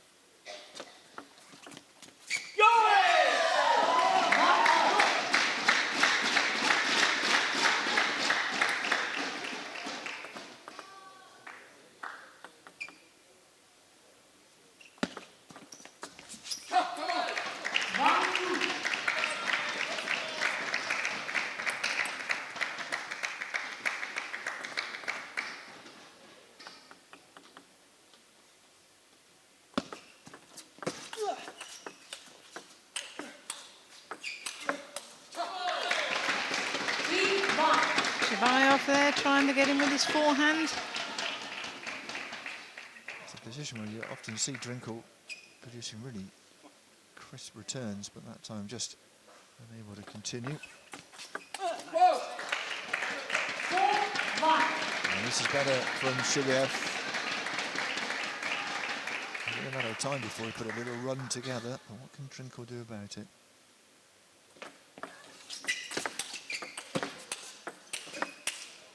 There's a poor return of serve and it's set up Shibaev. I wonder whether there might be a timeout coming from Drinkhall's side any minute.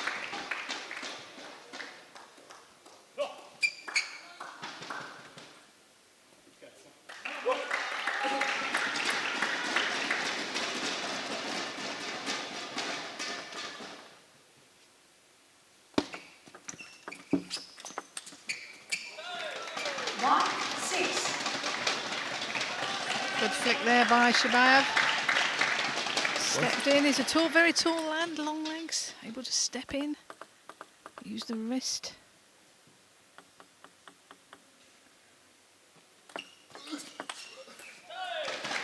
What Drinkhall wants to make sure, looking at the clock, is that this game doesn't go too quickly, and that whatever happens, there's only one game left after this one. Make sure he wins. And this is not helping his cause too much. There is, of course, a little bit of time taking out the game in between games.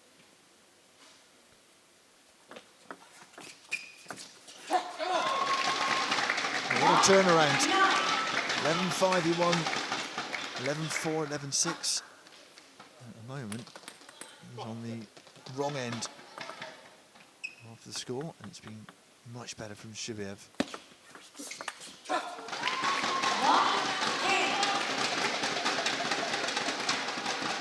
Look across from Drinkhall to the bench. I don't think they'll bother with the timeout now. Oh, he's pushed it long as well. Well, that was a 4-14 match, or game rather. And we still have, what, 4:48 on the clock. So the one thing he doesn't want to do now, let this one slip quickly, Drinkhall, because you could be looking at a 3-3. Time. Clear. Well, they're both taking their time. 15, Drinkhall to serve. Low.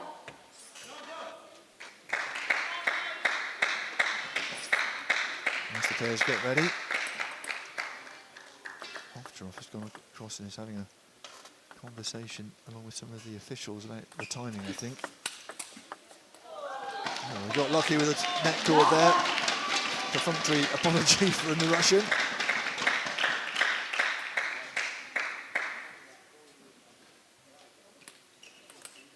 The first ball got a bit wet in the shirt, so he's having another go. The cynic might say he's wasting time. His shirt will be soaking wet, and you know, any sweat, perspiration gets on the ball, affects play. So wise thing he did.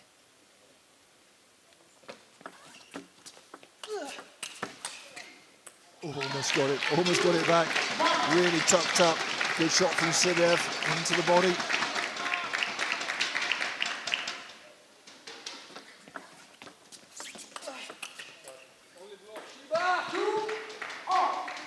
The net this time in favour of Drinkhall. 2 apiece. He will, I assure you, be watching the clock as well. He'll be happy for this one to go long, whether he wins it or loses it.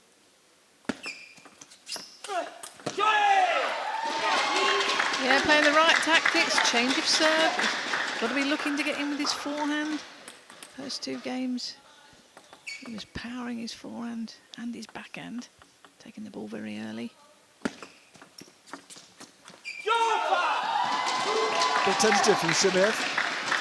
Yeah, he's under pressure because Drinkhall is stepping in and playing the ball so early. It's difficult for him to get in with his own strong forehand. It's amazing how these games seesaw. Drinkhall on the end of an 11-1 thrashing in the last game. A bit closer this time, whatever happens. Again, just keep an eye on the clock.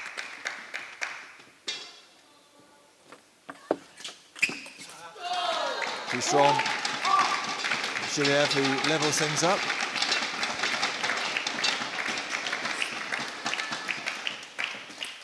Drinkhall's got his service now. Let's see what he can do with this.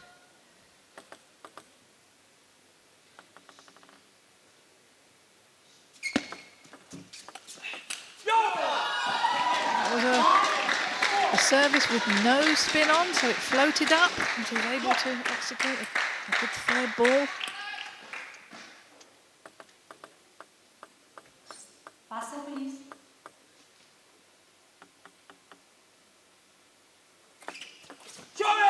After serve, longer serve, surprise serve perhaps. Yeah, very brave, putting a long serve in there, and that's what you need to do sometimes, just to break the game up, keep your opponent guessing.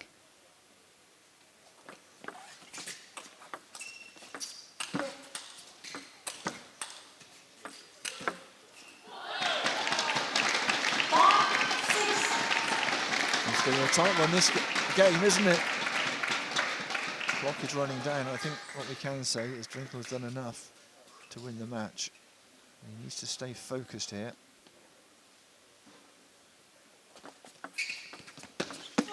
Oh, he was unlucky. Shibaev got a pretty good slice of luck. I'll take the towel, and this could be a 1-point shootout to win this game. And we'll see. Could get 2 in here. Drinkhall now serving. Faster, please. Let's see what serve spin he puts on the ball this time.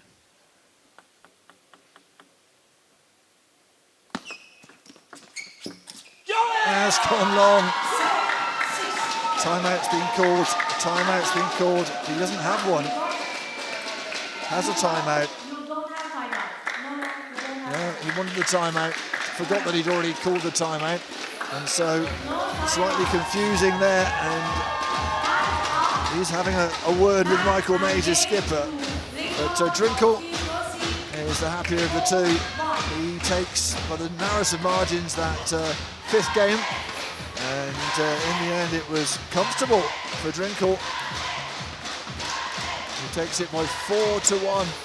And what an excellent morning, afternoon even he's had.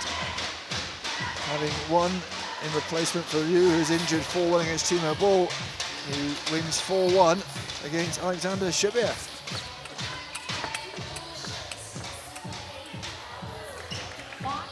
He was never taking a step backwards. The man from England. It's a really high-class opponent as well. Fairly evenly matched in terms of world ranking. And, well, once he put his foot on the gas, it only came off once, and that was in the 4th game where he lost that one 11-1. But all of a sudden, he dug in again and just eked out a time curtailed. Fifth game, he won that 7-6. And the buzzer gone. Shibaev trying to take a timeout, but he'd already had a timeout, as the referee pointed out. And so an excellent win for Drinkhall. He wins by 4 games to 1, and Rossi win by 19 games to 11. Wow, we never had a player that come out here in one fixture and won twice, but the man to do it is Paul Drinkhall. Tell us exactly how you manage that feat. Yeah, just focused, managed to get my concentration in today, and yeah, played a great match in both of the games, and it was a great team performance, and 2 on the trot now, so hopefully 1 more tomorrow, and we'll be back in the race. Indeed. Let's talk about the fourth set, though. You lost by a huge margin, 11-1. What exactly happened there? I don't know. I think, to be honest, he kind of thought, okay, I've lost now anyway, and relaxed a little bit. He played some different tactics, played some shots that he wasn't going for in the first 3 sets, and then possibly I lost a bit of concentration. I was so zoned in, and yeah, it was a difficult set, and then it was very important in the last one to get my focus back and try and win that next set for the team. Well, we'll find out in just a bit how far up the table standings that you crept up. Last remarks, moving forward, what else can we see from you in the next fixture? Hopefully more of the same. Yeah, I'll have a rest tonight and try and come back the same tomorrow. And as a team, we're going to try and come back the same and hopefully get another win. All the best, Paul. Good work. Thank you. So as it turns out, Team Rossi secured their 2nd victory here in round 5. Well, let's speak to the winning team captain, Jörg Roskopf. Wow, okay, winning every match but 1. Some remarks on your win today? No remarks. It was perfect. It was perfect match. Okay, in the beginning it was not so easy because the order of the match was not that easy. But in the end we won 19-11, and it's a big surprise for us because Team Ace is very strong. But we catch a lot of close sets. We were a little bit lucky today. But finally, Paul, he played fantastic today. Yeah. So if you win the next fixture, it would be a perfect round 5 for you. Yeah. So what needs to happen here on for you to do that? Okay, we are on the run, so hopefully we get another one tomorrow. We will fight for the match tomorrow. It's hard. They have to recover, especially Paul, because he played twice today, but he will, no problem.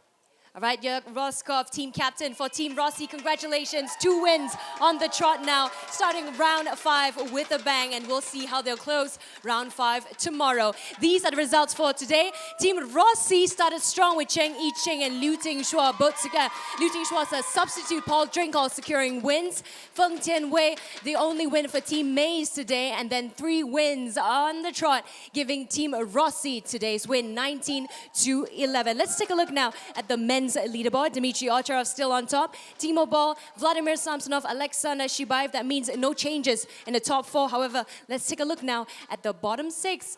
Okay, so Paul Drinkhall has crept up to number 8 spot from 11 when we start this fixture. Let's take a look at the women's leaderboard now. Liu Fei, Shi Xunyao, Cheng, I-Ching, and now Feng Tianwei is in the top 4 after securing a victory in this fixture. So Bernadette Search has dropped to number 5 from 3rd. Bottom 6 now, Georgina Pota at 7th spot, Yang Haeun at 8th, and completing the bottom 6, Sutasini Sawitabut.